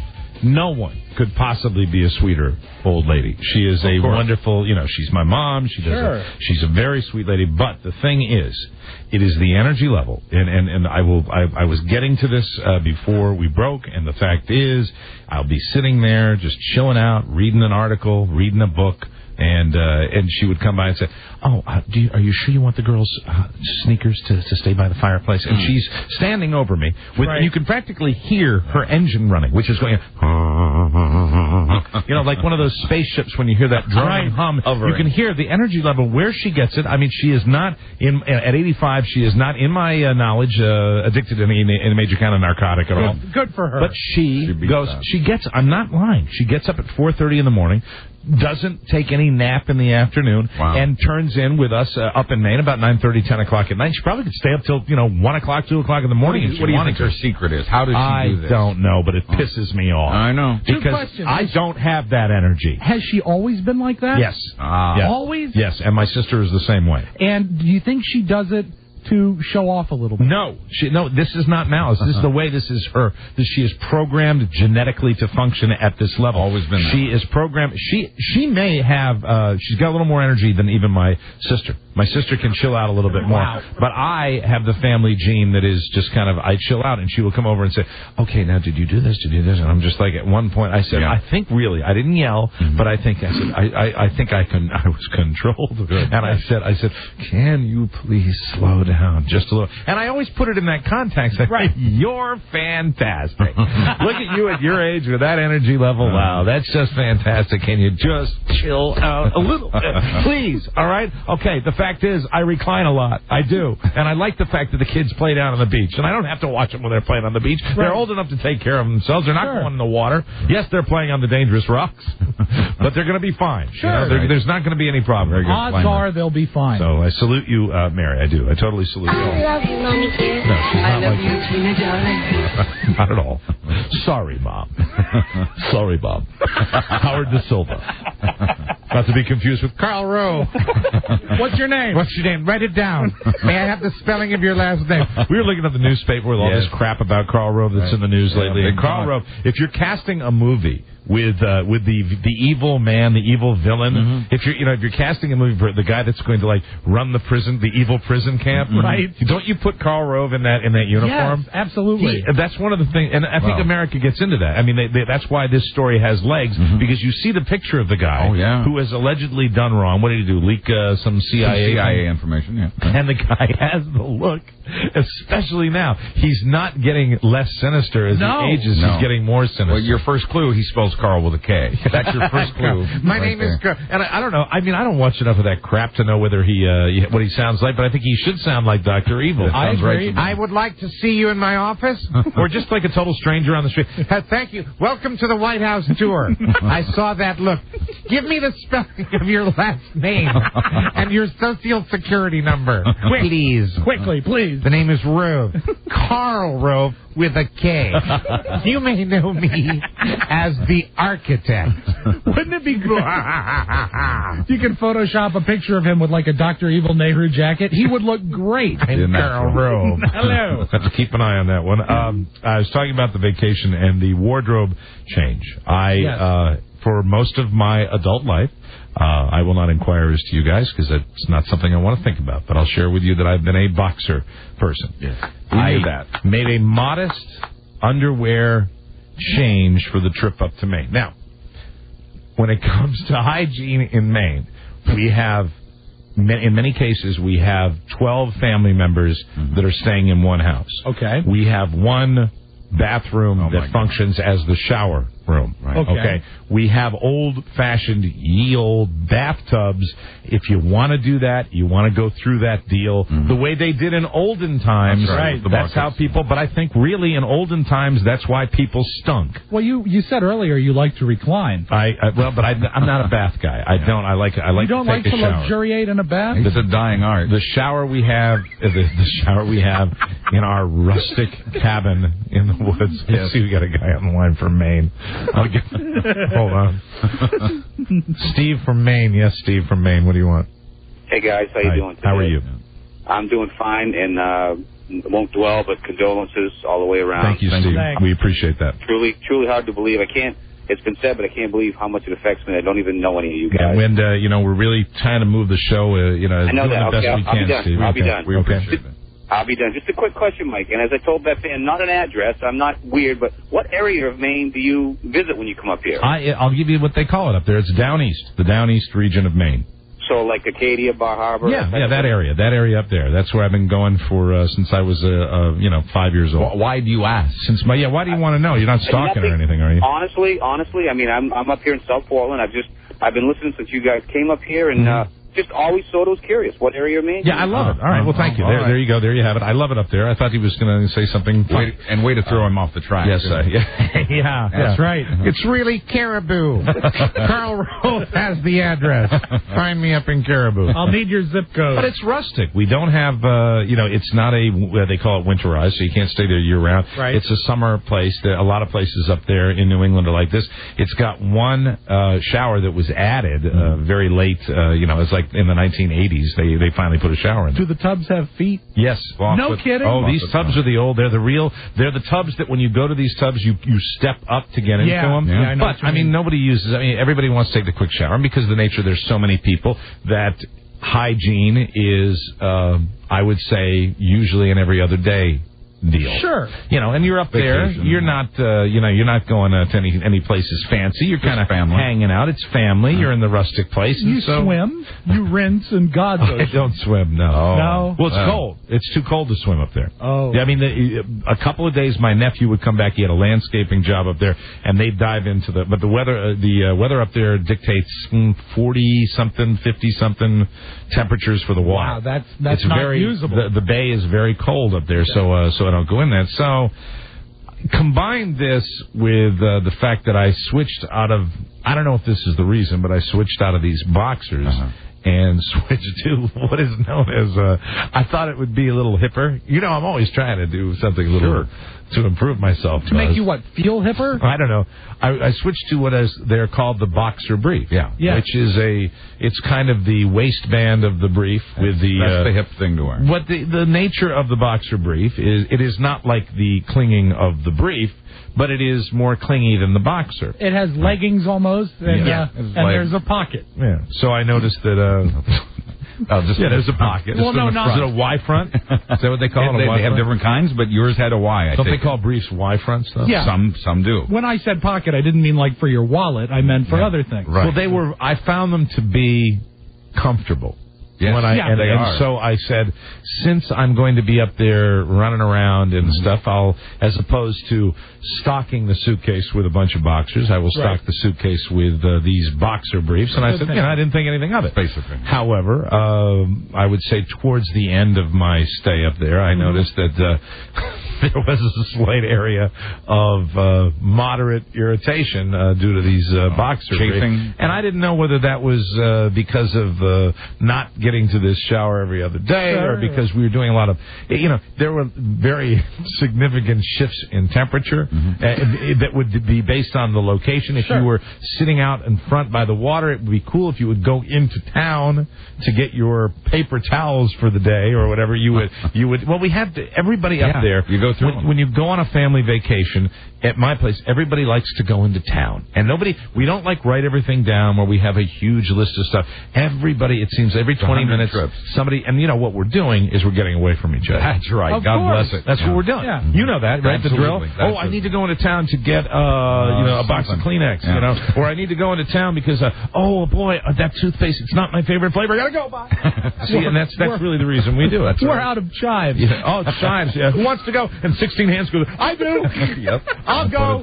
But we do that. But the differential temperature, it would be 74 degrees on this little spit of land where this house is, and it would be 85 to 90 in the main town where the store is, where civilization is. Right. So that where the family is not. That affects you, because you're dressed warmly for the morning, and then when you get into town, you're the warm clothing, the jeans with the long sleeve denim shirt that you're wearing. And your pink socks. No, it's no pants. It's very, very difficult. So I don't know what caused it, but I have gone to the over-the-counter product, and I am happy to report that as of this morning, to the best of my knowledge, get out of the shower, pat dry the area, make sure it is dry and clean, and the minor skin irritation has passed. It might have been. Did you launder them before you wore them? After you first bought the boxer briefs? What do you mean launder them before? Of course, they were clean. You mean when I put them on the first time? No, when you brought them home from the store. Yeah. You need to wash them to get all the dyes and soaps out of it that cause that chafing and irritation. That's why it's fine now, I'm guessing. Bingo. Sometimes. So now they've been laundered. Now, wait a minute. I mean, I think of myself as a pretty clean guy. Yeah. I do. I really do. But I didn't, it is my opinion that when you buy underwear, that you can just put them on. I've always worn them right out of the package. You can, but if in the case of the boxer briefs... Why are we taking advice from you? Are you going commando today? No, I'm not. He's wearing shorts, so he can't go commando today. Oh, that's right. So you think that would result... I think it could, especially with a tight fit like the boxer briefs. Has the itching subsided? Yes. I've used It's been bonded now. And scrubbed and scrubbed. It's rustic up there. Sure. Look, I'm so damn clean, seriously. I'm not accustomed to these type of things. I know, it's rough. I'm really not. I've mentioned before on this show that my feet do not stink. And I'm not. So it was a surprise to me when one morning I'm like, this is more than your morning scratch. Yeah. Much better. Hello, Josh. You're on the Don and Mike show. Hi, Mike. Hi. Yeah, this is Josh. We love you here in York, Pennsylvania. Thank you. I wanted to say they're called man panties, man. What do you mean man panties? Boxer briefs, man panties. Why are they called? Because they're gay? Yeah, pretty much. Are they gayer than, say, like briefs? Yeah, they're better than the tighty whities, but they're just... Well, I don't know. But I think they look, when I saw them in the package on the black male model, he learned that they looked adorable. He learned this at the fashion show in York, Pennsylvania this spring. Yeah, that's true. York 05. Let it be known in this very trying time, that will be my first use of the word ass hat. Man panties. Well used. Let's go to Richard. The underwear capital of Pennsylvania. Hello, Richard. How are you? Hey, Diamond Jim, I was wondering if you flew your private plane up there again to impress the fans. Another ass. Wow, they're out of the woodwork now. No. I you know what? I drove. I actually drove. It was 14 hours coming back. The Lamborghini. The Bentley. And I had a very good time doing it. Well, the driver did. Jim, you're on the Don and Mike show. Yes. Jim? Yes, Jim. Proceed. Yes. Yeah, I just wanted to ask you on your boxer brief story. I find it now wait a minute, right? We can't do that. You really can't discuss that. We had to hit the delay on you. Just you have to use the codes and stuff. Find like a that. nicer way to ask. Can you do that, Jim? Are you capable? Yeah, I can do that. Do they teach you that here? I bet you a quarter he can't. Go ahead. My lips hurt real bad. Tina, where's the food? I didn't even talk about Napoleon Dynamite, which was the family movie of choice good one for the week. Yeah. No, it's Am I still on? not anymore. No. That's usually a clue for us. He's a luck pusher, is what he is. Yeah. All right. We've got a contractor who wants to help me, and that is always dangerous. Yes, Brian? Yes, Mike. The reason I called was I'd like to offer my services for free if in the event you get home tonight, it's actually hot. Give me a call, and I'd be happy to come over tomorrow morning free of charge to give you my opinion on the situation. Thank you, BTK Killer. Thank you. What do you know appreciate about that. boxer briefs? No, I bring some Lotrimin. I'll give you an update, but I think I'm 100% okay. I think I'm going to be fine. I think we're going to be okay here. What over-the-counter product did you use? I'm just curious. Okay, you're asking that too. No. I was gonna, look. Don't you think the story's self-deprecating enough? No. So do you think do you require? I'm Carl Rove. Do you require further embarrassment? I mean, I'll tell you, it was Lotrimin. There you go. The flying It's very effective. Yeah. Yes, I've used it. Because I'm not saying this. Okay, then don't. I have to, though, because it's my job. Yes. No, there was a little, it just didn't feel right, and then there was, a little odor.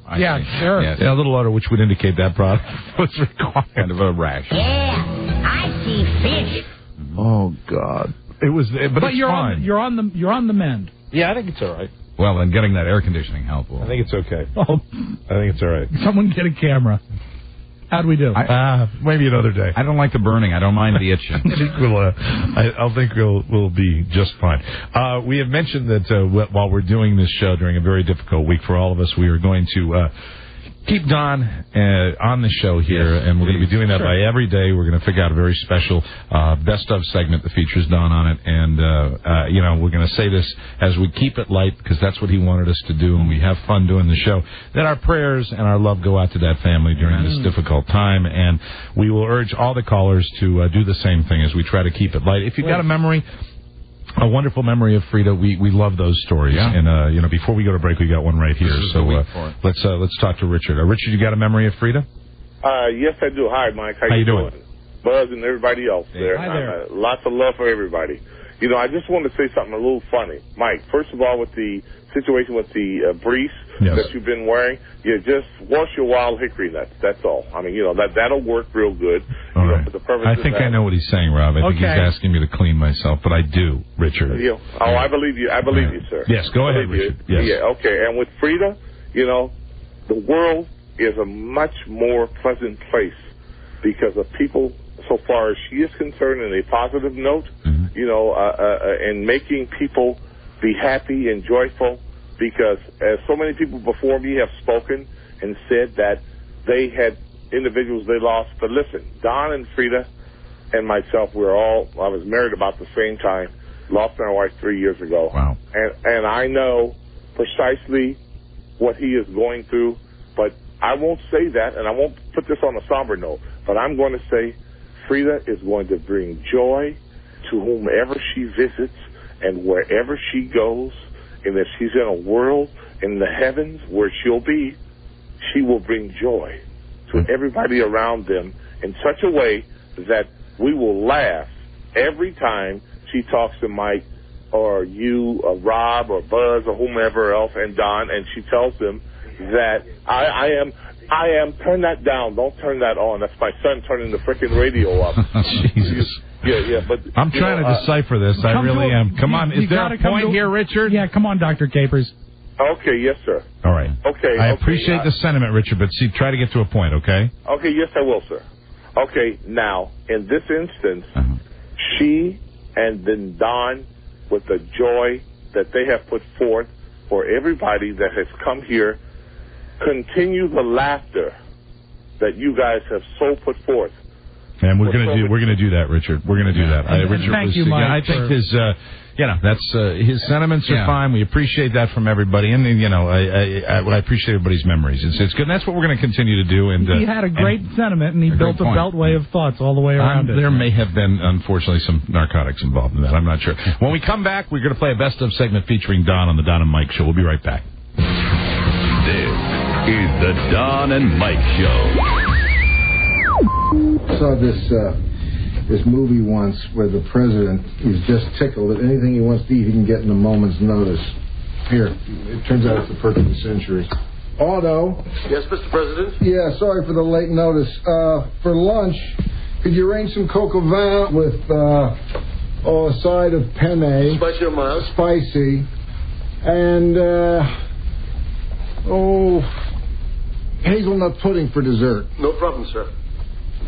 One day I'll catch him napping. The Don and Mike Show. Regrettably, they have passed. Don and Mike. I'd like to thank everybody that has sent along cards, letters, flowers, as we are all dealing with a difficult week here with the passing of Frida. And also want to say to everybody here at the radio station that I know that Don would appreciate all the love and the support that people are giving him. And I look forward to passing that along to him when he's ready to hear it.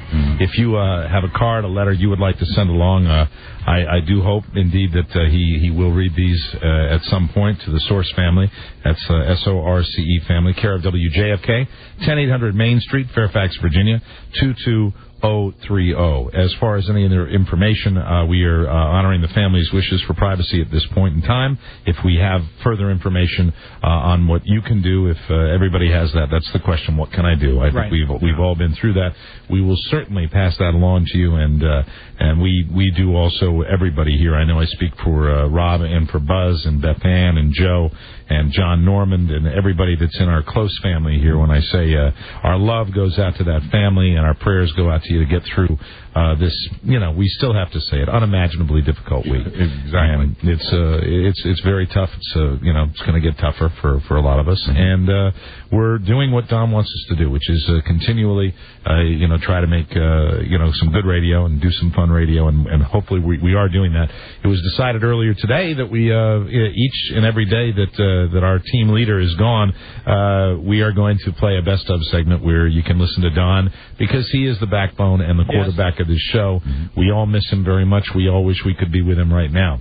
And this segment, I think, did you pick this out, Robbie, or did Beth Ann pick this? This is a Beth Ann selection, and I remember this. This was something you could download, I believe, to your phone that helped you further appreciate American Idol. Okay. Oh, good. Hope you enjoy this segment. This is a best of segment with Don Geronimo. You see this dumb commercial in the newspaper? Here's Simon. I've seen that before. I've not seen this ad before with Simon. Who on earth? Hocking cell phones. Listen, I'm queer for American Idol, okay? I'm queer for American Idol like a 14-year-old girl.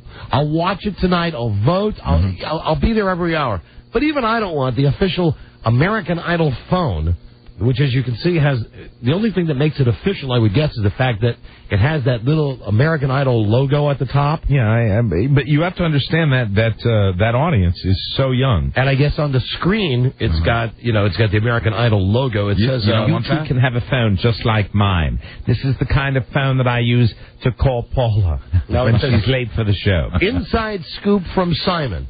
Yeah, I'm sure. Just when you get this phone, personalized voice and text messages from the show's most outspoken judge.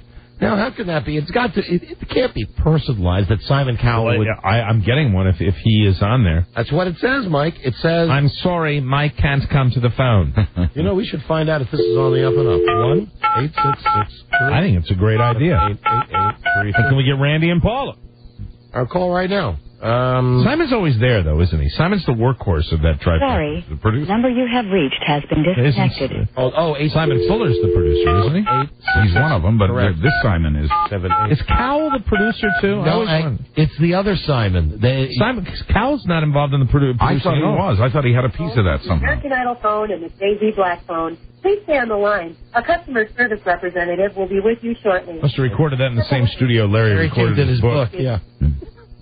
I think Cowell has something to do with their record deals.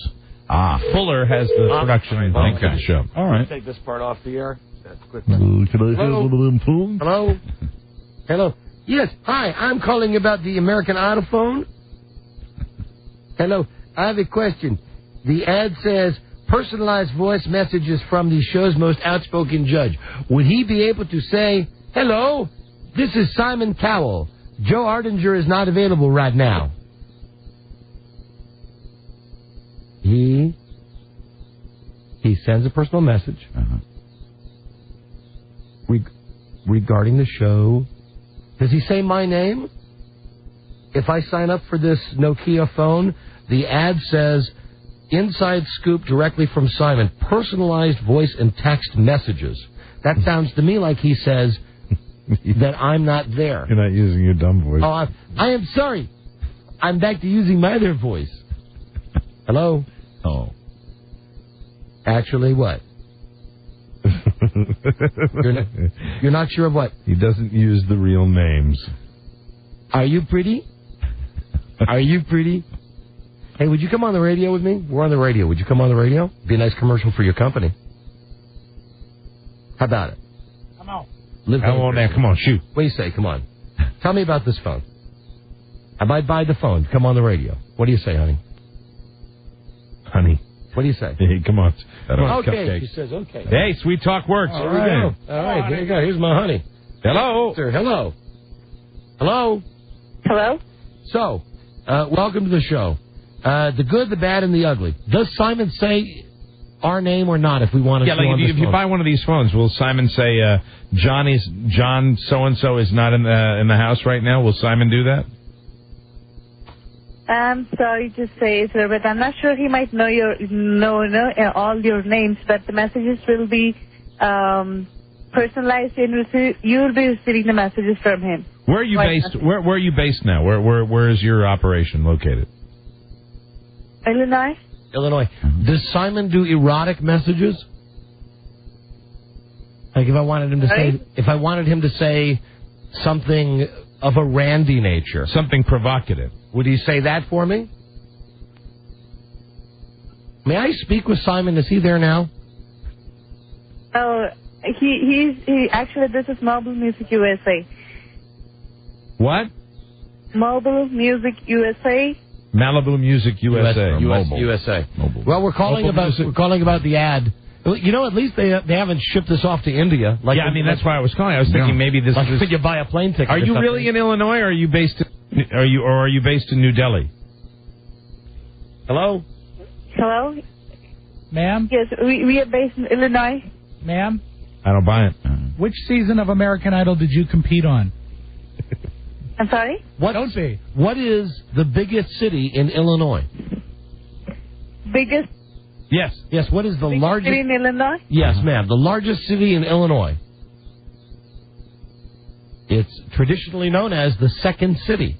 And the Windy City. Uh-huh. Oh, what is it, Robbie? And the city with big shoulders. Mm-hmm. What would that city... You're in Illinois working for the, indirectly, Nokia phones. What is the name of the city? The biggest city in Illinois.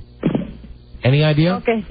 Pardon me? Actually, I'm very new to this place. I just moved into this place, so I don't have any idea about Honey, it starts with a C. Yeah. Ends with an O. Oh. Are you really in Illinois, or are you maybe in a foreign country? There was even a movie with Richard Gere and Renee Zellweger that won the Oscar, and it was a movie based on that town. It was not to mention a great band. 25 or 6 to 4, Saturday in the Park. How about Sammy Sosa? How about the Bears? What city do the Cubs play in? How about the White Sox? Are you there? Hello? Yes, I am here. What city in Illinois might we be talking about? Sing to me, darling. Sing it to me. What's the city? What's the city we're talking about? The city. Let's give her a chance to answer. Starts with a C. Hello? I'm sorry. I don't have an idea. You don't have an idea. But you're in Illinois. You promise you're in Illinois? Mm-hmm. Mm-hmm. Where are you at in Illinois? Can you tell us the town you're in? Yeah, it's Chicago. It's Chicago. Chicago. Can I tell anybody out there listening that this is the kind of all of a sudden everything combusting at once. Mm-hmm. This is the type of spontaneous combustion that will make Nokia stock go through the roof. That's true. When you realize when you call to buy the American Idol phone, right, that you're talking to someone and you describe Chicago for the better part of 2 minutes, and then the person who is allegedly in Chicago doesn't know what city we're talking about. In the state of Illinois. Darling, may I ask your first name? My first name? Yes, ma'am. Sarah. Again, please? Sarah. Sarah smiled. Sarah Lee. Sarah, do you like American Idol? Yes, I like. Yes. Who are you rooting for? Sarah? Yes. Are you speaking to us on a Nokia phone? Is that the problem? Sarah, do you think I should buy? Do you think I should buy the American Idol phone? I'm queer for the show like a 14-year-old girl, but I can't see buying the phone. I'm a 45-year-old man. Who do you like better, Sarah, Fantasia, or LaToya? Sarah? A second. Is this your first day on the job? Do you get paid? Do you get paid on commission? Have you ever sold the telephone before to someone who's called this number in the newspaper? Yeah, I have sold many telephones, but I'm sorry, this is the first time I'm getting a call like this. Maybe I'm talking to a person speaking like this. I'm pretty nervous. Oh, you don't need to be nervous, Sarah. Don't be nervous. You're among friends here. Tell us something now, Sarah, who's really not in Illinois. Probably might be in Africa, maybe Zimbabwe. Never know. Who knows? Might be in. I'm betting on New Delhi. Yeah. Cayman Islands if she's lucky. You never know. Okay. Can I ask you a question, sir? Yes, ma'am. Where are you calling from? Washington, D.C. Our nation's capital. Can I have your name, please? Sure, my name is Don. Donnie. You spell it D-O-N-I. Don? D-O-N-I. D-O-N-I? Yeah, now, don't sign me up for anything. I'm not convinced I want the phone yet. Repeat the name back, will you? Yes, it's Don. No, Donnie. That's not correct. It's D-O-N-I. Repeat the name back, please. Okay, D-O-N-I? Yes. That's D as in David, O-N-I? Yes. Yes. Donnie. Okay. Donnie. All right. Donnie. Okay. It's my stage name. You can say Donnie. It's pronounced that way in certain parts of the world. It's my stage name. My stage name, darling. What about when it says Simon ringtones that will make you cringe? What would the Simon ringtones that would make me cringe be if I was to buy the American Idol phone? Can you play an example of them down the line? Sarah? Uh-huh. You can? Okay, would you do that now then, please? No, I'm sorry. You just said uh-huh. What? Sarah, now don't be nervous. Sarah, something tells me that you would probably be this way if you weren't talking to two DJs. Mm-hmm. Tell me about your last big sale. The last phone you sold. Tell me how you did it. How'd you close that deal? Are you a United States citizen? No, I'm not. Well, are you? Well, we wish you good luck with that. Are you trying to do that? No. No. Oh, so are you an illegal alien? Are you an illegal alien? Darling, Sarah? Sarah, don't be nervous, please. It's okay, tell us. We're here to help. Could we have just uncovered some kind of, one of these scandals that they're like doing like a primetime investigative thing on? Not likely. Sarah, how many phones have you sold today? Sarah? Today just two. Just two. And how many hours have you been working?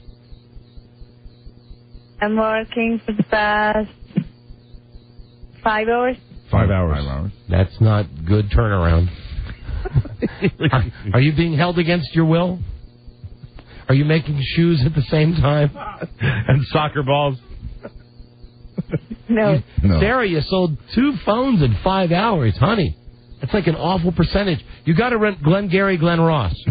ABC. Always be closing. Mm-hmm. You've not tried to close me once.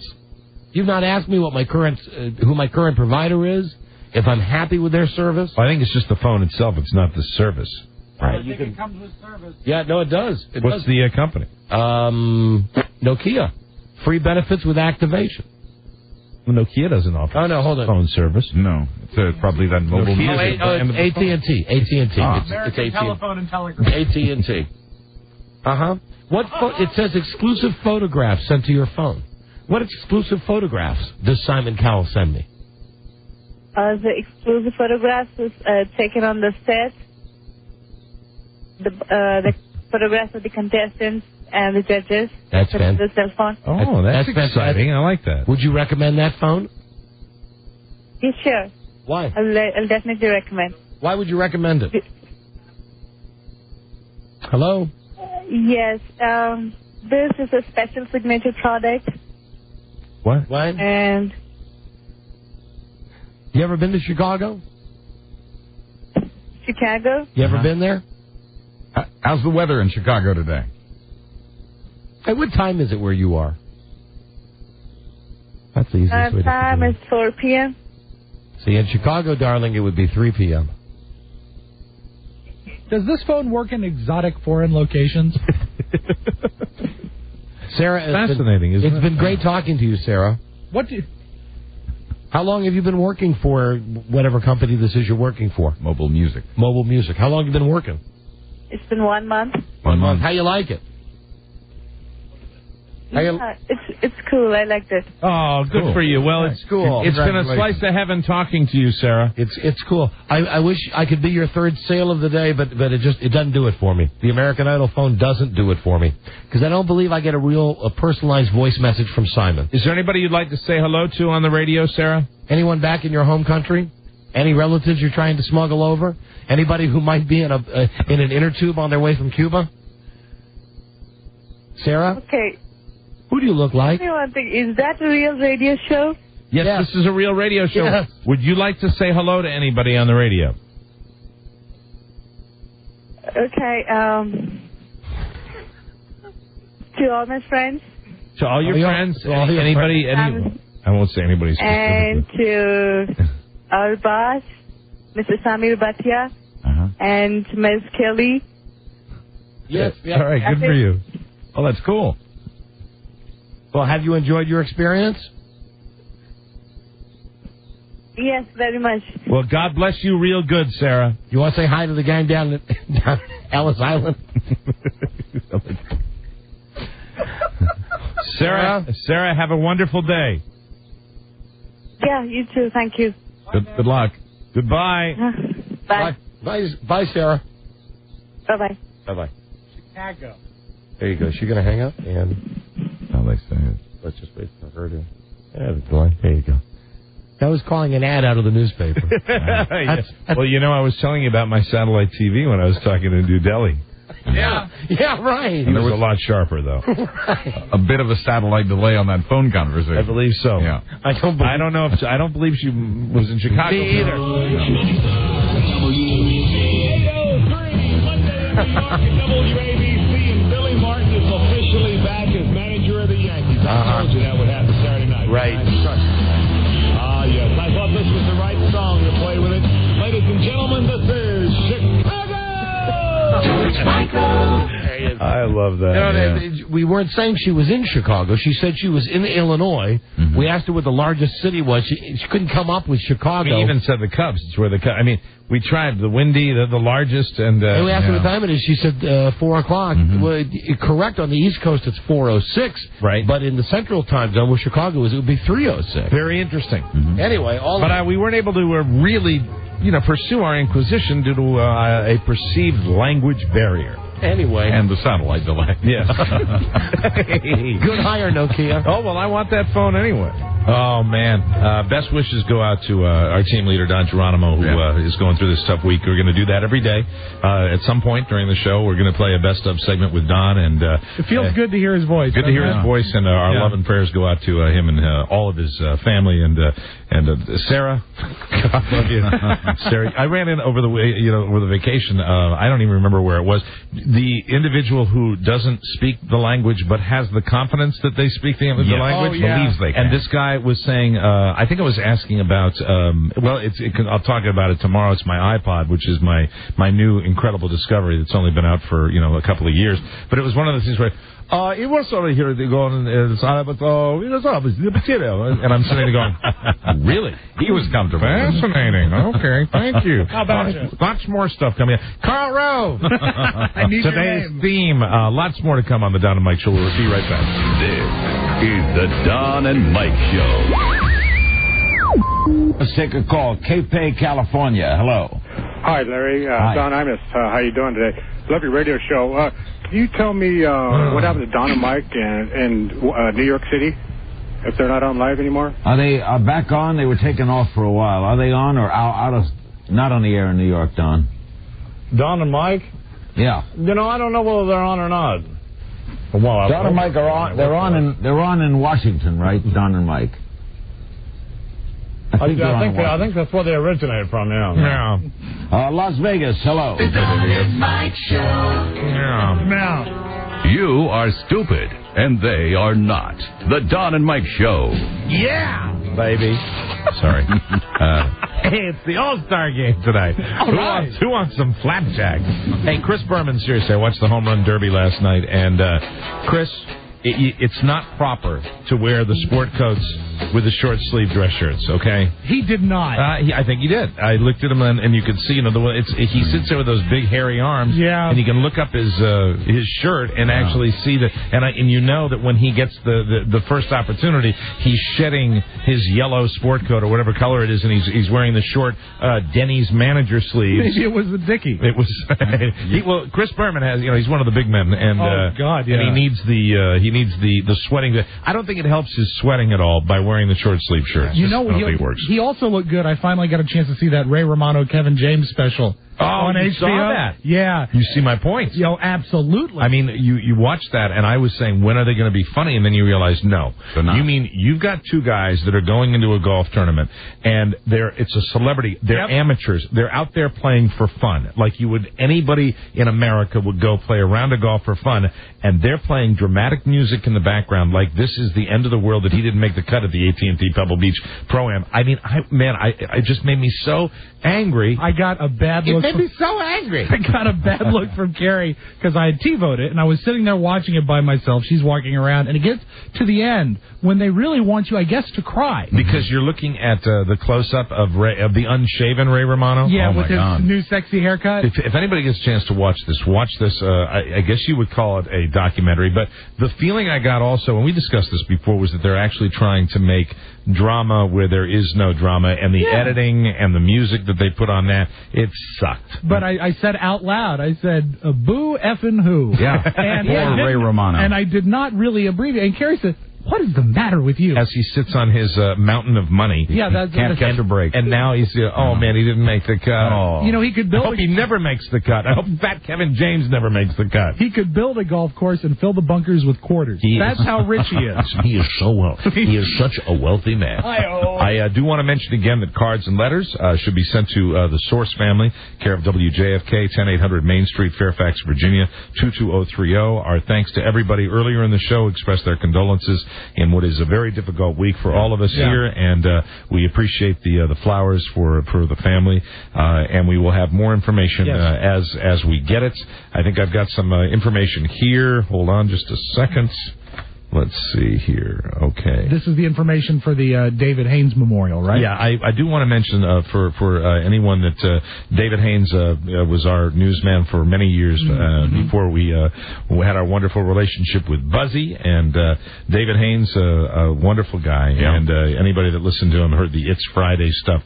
I mean, he was fantastic. Burnt toast and coffee time. In lieu of flowers, donations can be made to David Haynes Memorial Education Fund, Provident Bank, 1649 Crofton Center, Crofton, Maryland, 21114, and send that to the attention of Karen Nelson.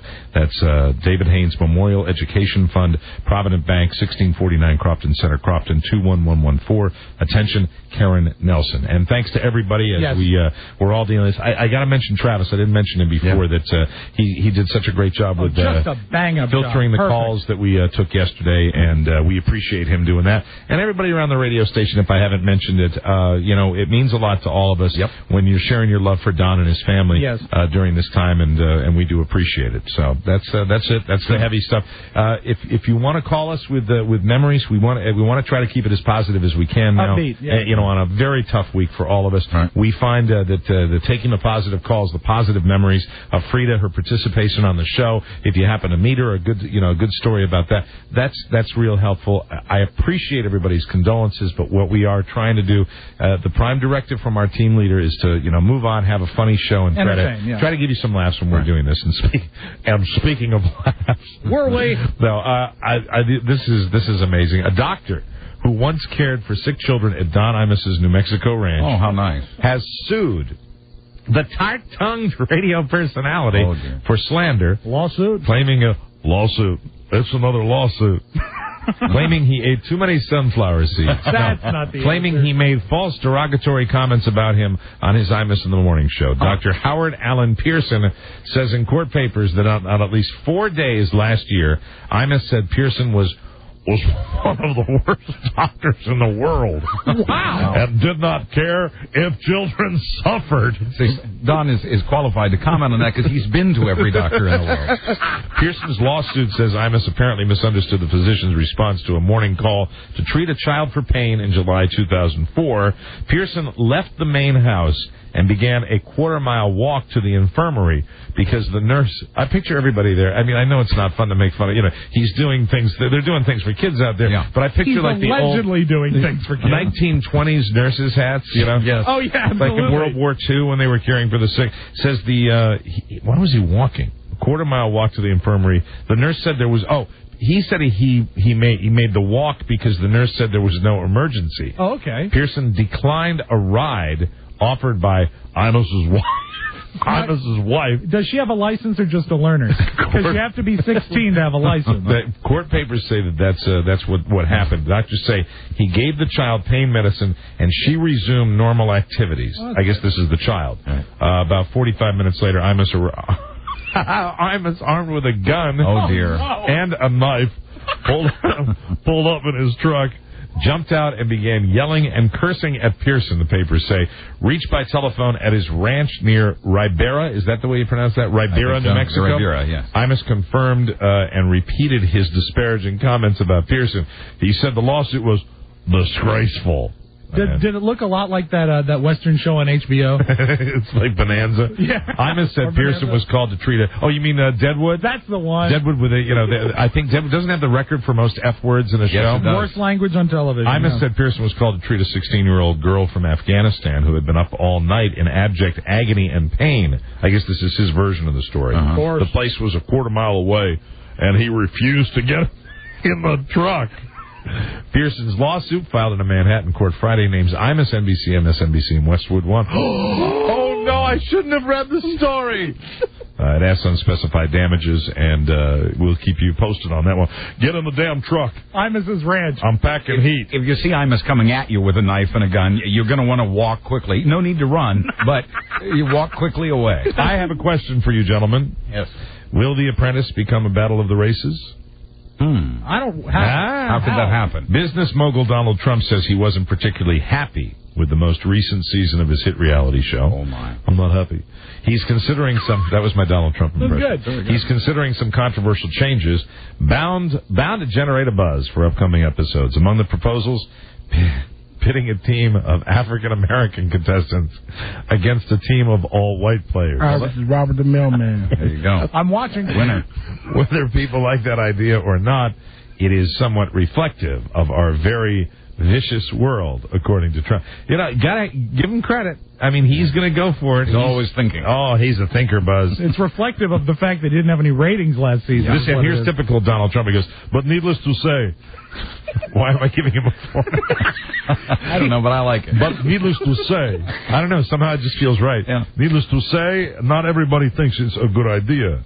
Trump was not available for further comment, asshat, but a rep told The Scoop that it's just an idea that's being considered. So this is Robert the Mailman. If you enjoy that type of thing, you might want to watch The Apprentice. Ratings are tanking now, right? Yeah, but if Robert gets his teeth, he would be a natural on that show. Where is is there any update as far as Robert and his teeth? We'd have to ask B.A. I don't know. B.A., does Robert have any progress? Has there been any progress made? We've been gone a while. As far as his teeth, I guess we'll ask her later. What I crave is that brief window of time when they're pulled, but before the new ones go in.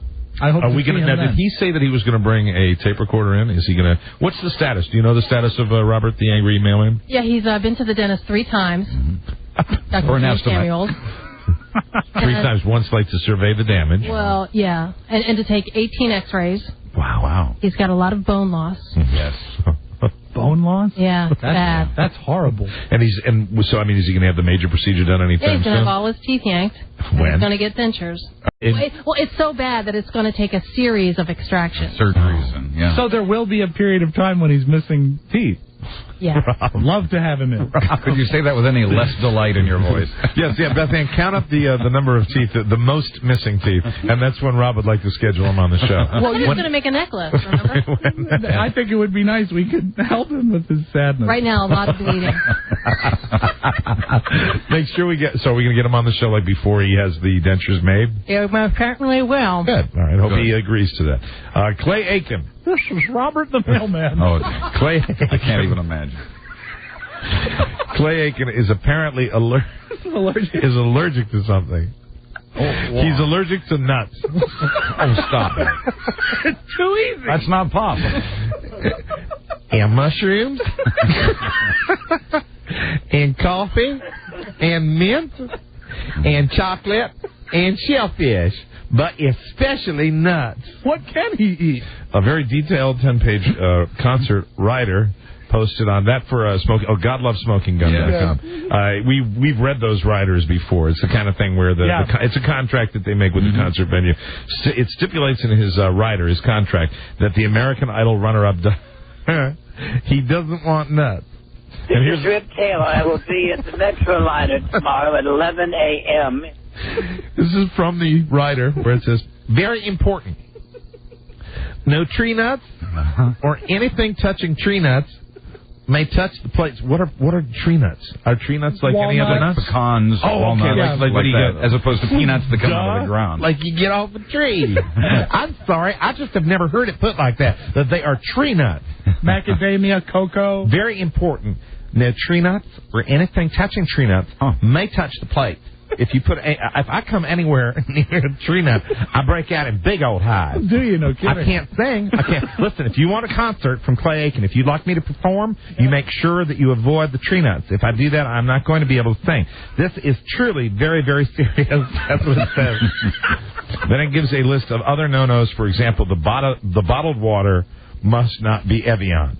Because one time I had Evian and it was near some tree nuts. And it made me very sick. And on a related subject, Elton John. We go from Clay Aiken to Elton John. I don't get the connection. Elton John's party guests were stunned when they were told that they were not to speak to the Rocket Man. Oh, no. Unless spoken to. While stars often stipulate to co-workers on movie sets or the staff of shows where they're being interviewed are not allowed to look at or speak to them, the request from the increasingly prickly pianist the increasingly prickly pianist. Not written for broadcast. And he also said, please, no British tree nuts near me. He's not allergic to nuts. It struck the partiers. I mean, this is a party at his house, I guess. It struck them as bizarre. Mm-hmm. Elton is obviously a star, but this is bordering on paranoia, a source, you think? A source told the Daily Mirror of London. If Don was here, he would be talking about the fact that he had a chance to meet Elton John backstage, right. Mm-hmm. And it was one of the most memorable experiences because of how bad it was. Remember you talked about Elton John reaching out, and it's one of those handshakes where you just put the hand out, and it's clammy, but but there's no attempt to even make it a real handshake. No grip at all. And there's a difference between, you've got the slap where you can slap somebody a high five, or you reach out and you offer your hand just as a limp piece of pasta for somebody. Fish. But he mentioned that. Elton is obviously a star, but this is bordering on paranoia, the guy says. He's acting like old-fashioned royalty or some tin pot dictator. Now, that sounds like something that Clay Aiken would say. Yeah. No tree nuts, and you are a tin pot dictator. At the party, was he wearing his Donald Duck outfit? I don't. Oh, that's right, his big one. You could say, you look lovely in that duck outfit. And he'd say, not unless I speak to you. Hello. Elton will be wearing his big duck outfit. I'd like to tell all guests coming to the party, when he comes into the room wearing his duck outfit, make sure that you don't make direct eye contact and only speak to Elton if he speaks to you. Are we clear? Yes. Crystal. All right. Money Magazine has just released its list of the 100 best places to live in America. Are you ready? Yeah, please. Do we have any guesses from the Peanut Gallery? The best place. I'll guess Wichita. Yeah, Money Magazine, number 100 best places to live. The winner, I'm serious here, is New Jersey, in New Jersey. Oh, come on. No. The town is Moorestown, New Jersey. Yeah, smell it. The town, a suburb of Philadelphia. Oh, I love Philadelphia. Has a population Hi, Tim. Has a population just under 20,000. Top of the line schools, nice homes at good prices, and they make a big deal out of something called Random Acts of Kindness Week. Boo. Yeah, I know you hate that. It's the home of several business executives and Philadelphia Eagles quarterback Donovan McNabb. Yeah. Yay, Donovan McNabb. Yeah, I'm sure they're nice homes at good prices. Yeah. I'm sure the prices are incredibly reasonable. And they have 1 week where they're nice to people. To put together its list, Money looks at several factors for towns across the country. Population, property value, school quality, crime, recreation, safety.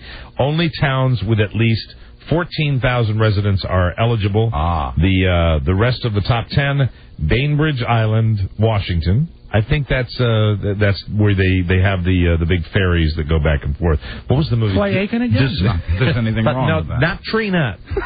Make sure they don't have any of those. Now, remember the movie Disclosure, the movie with Demi Moore? Yeah. I think that's like where he lived in one of those places. Naperville, Illinois. There you go, Chicago suburb. Do you know that area? Yeah, very nice. Rich? Yeah. See, these are rich places. Yeah, many of them are, of course. And Rob? Yes? Now, you've said this on the show many, many times. that you're not really fond of this place. And I don't know why. It's a weird Robism, but it's Vienna, Virginia. You're kidding. Vienna, Virginia. Nationwide? Yes. And that's what, number 4, It's 5? It's number 4. That's unacceptable. Number 4 is Vienna, Virginia. It's the worst place to live ever. They look at the temp population, good population. No. Well, they couldn't have looked at traffic. We have to get to the bottom of this because you've brought it up before. What is it you don't like about Vienna? Allow me a moment, and I know we have people listening in Vienna because it's only 8 miles from here. Mm-hmm. But for the primary problem is the entire city, and they want to say it's a town, but it's a city. Mm-hmm. The city is brown. It is a brown city, and they've worked on it. Let me tell you, I've listened to this for as long as I've known Rob. There is nothing, no basis in reality. There is no basic in logic. No. Go to the Wolf Trap Motor Lodge at the intersection of 123 and Nutley, and you know what it is? It's a brown brick building with a brown tin roof, with brown balcony railings, and brown numbers and a brown sign. Rob, do not judge a town by the color of its building. You're not a fan of the color brown. Brown. I think anybody listening to this show knows that. No, it's so non-committal. It's brown, and also traffic sucks. They want to pretend it's like 1890, and don't even start me on Viva Vienna. Their terrible town festival where they shut down. Oh, and the Halloween parade. Let's shut down the main street because it's everyone cares. Nobody cares. You don't like Vienna. I hate Vienna. Vienna's That's why I not got your out of favorite there. place to be. But I do like Madison High School, my alma mater. That's where so you went to school in Vienna. Yes. What color? See, this stems from Rob's tragic, childhood. What color is the Madison High School? Were you beaten up in school at all? I mean, you're a big guy, but were you beaten in school at all? No, because I was worldly. People respected my worldliness. You mean you didn't go from say your third period class to one of your theater arts workshops and get rolled by the class the class athlete? There were no workshops. Hey, Spiewak, how come you didn't try out for the football team? Get him, boy! People loved me because I was worldly and witty. Rob will be sitting there bleeding, lying next to his locker, going, "I hate Vienna, brown. I hate Vienna. God, oh, shut up, Tina, eat the food." But you see, the Madison colors were red and black. Now, if you go through and you paint Vienna red and black, that's nice. Now I'm liking it. Why the color thing? I mean, really, get away from what everybody's thinking. I swear, just too dull for you. Yes, it's very all right, put a sock in it. All right, enough. Not just brown, Tudor brown. Some of my favorite buildings are brown.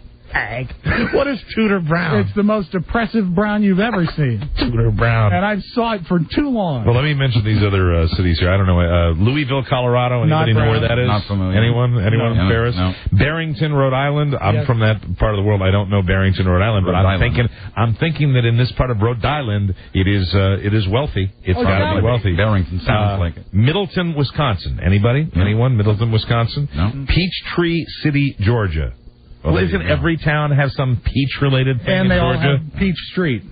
Chatham, New Jersey, I think. Very rich. Where is Chatham? Is it like near the ocean or what? No, this is I think northern Jersey, but it's very, very pricey. Too many New Jersey towns on those. And for our California listeners, Mill Valley, California. I don't know. I would assume Mill Valley maybe in the northern part and maybe wine country or something like that. Could be, but you know what? Affluence is, and Vienna also very affluent. Yeah. So it could have a lot to do with it. No cities in Arkansas, Hawaii, Louisiana, Maine, Montana, Nevada, North Dakota, Oklahoma, Oregon, South Carolina, West Virginia, or Wyoming made the list. Crazy list. It's brown. The highest ranked big city.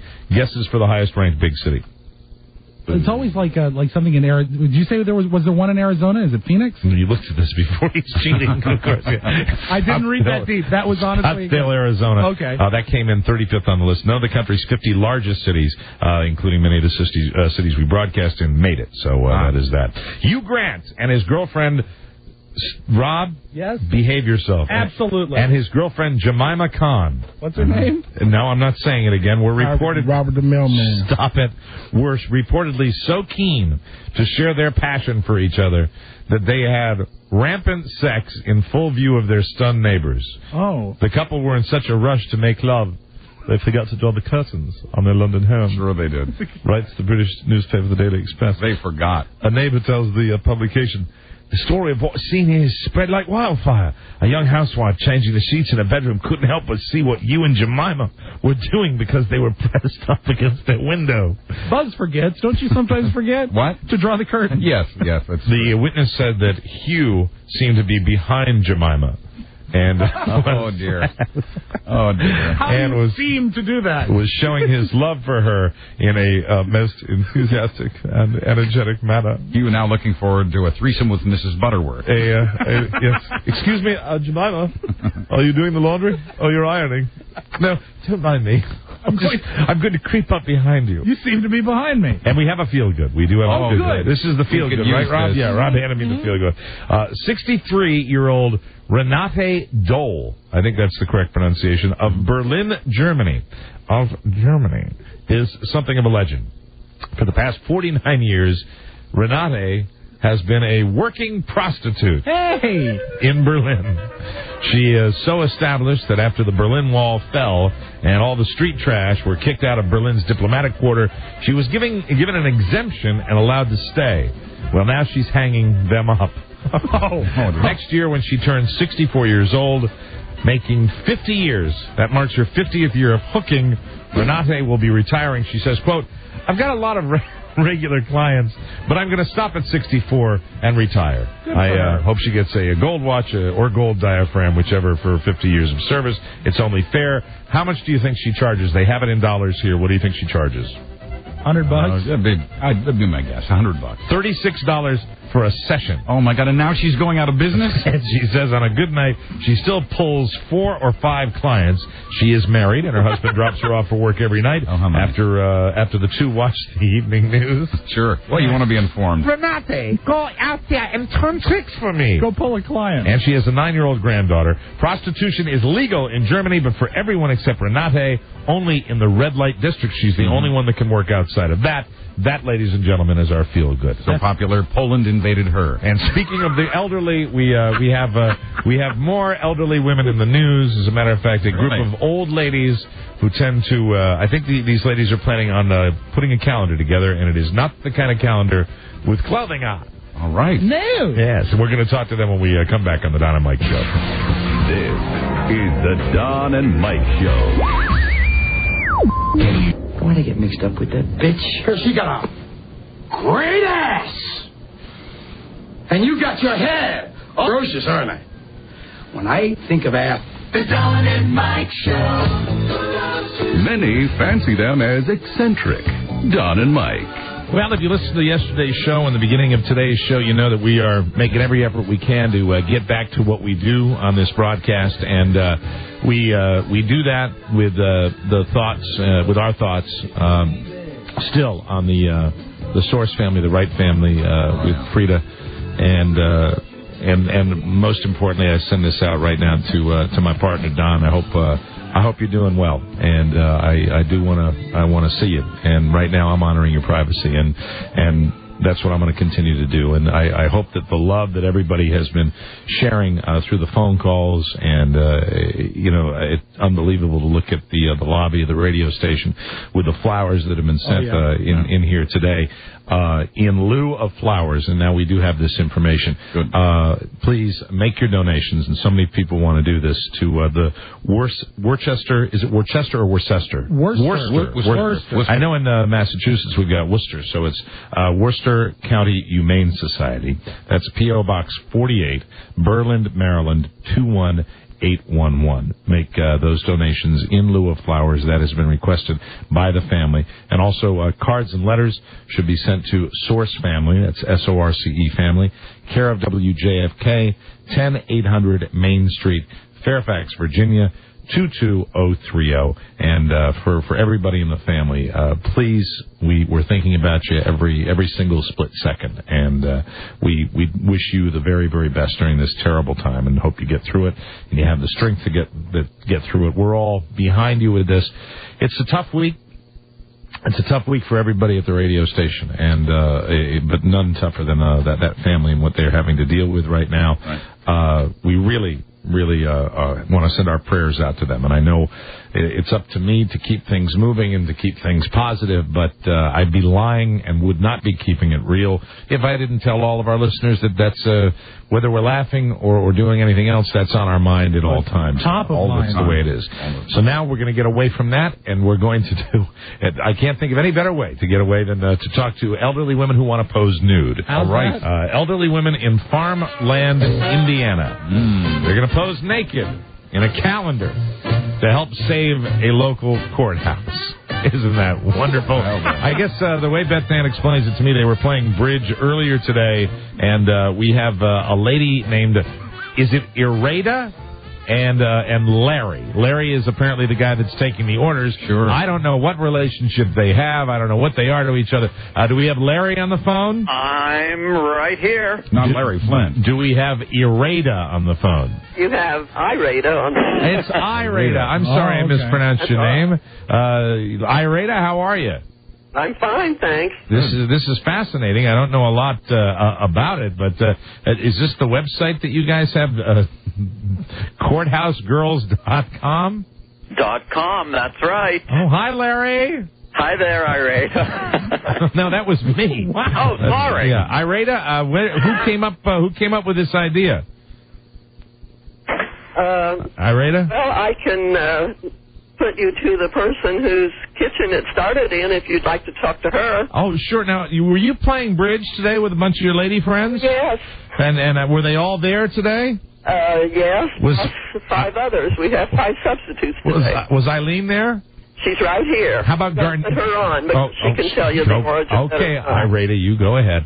Hey, Larry, how young is Irada? Irada is the baby of the group. She's 77. 77. What's the website again? It's CourthouseGirls.com. Girls.com. Right. Is it up? Is it Larry? Is it up and running? No, it's going to be up tomorrow. Okay, I'll be ready. So will Buzz. Do we?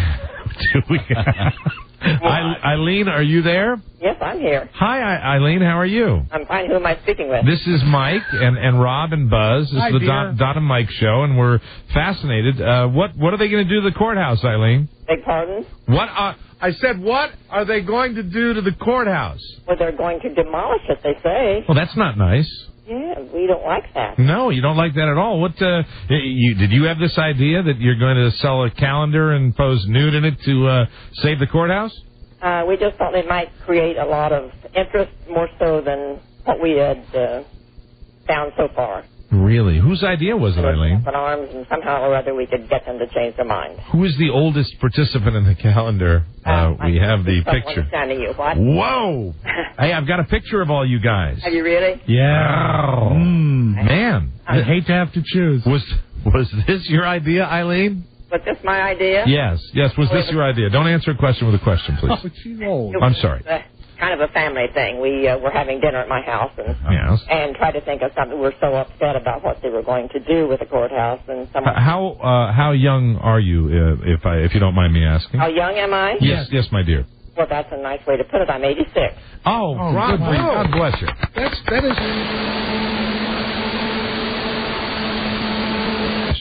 Well, it's our... Oh, is that a little dog, Eileen? No, I have no dog. Larry, was that your dog? No, this is where we're playing bridge today. This is Irada's house. Okay, so it was Irada's house. I thought it might have been Larry's. I thought it might have been Larry's dog, No, I'm not barking. No. Was it Larry's dog, Verdell? All right. I'm sorry, Eileen. We got a lot of information here. So you guys came up with this idea because they're going to demolish the courthouse, and you like the courthouse. Why? They were going to demolish it. Who's they?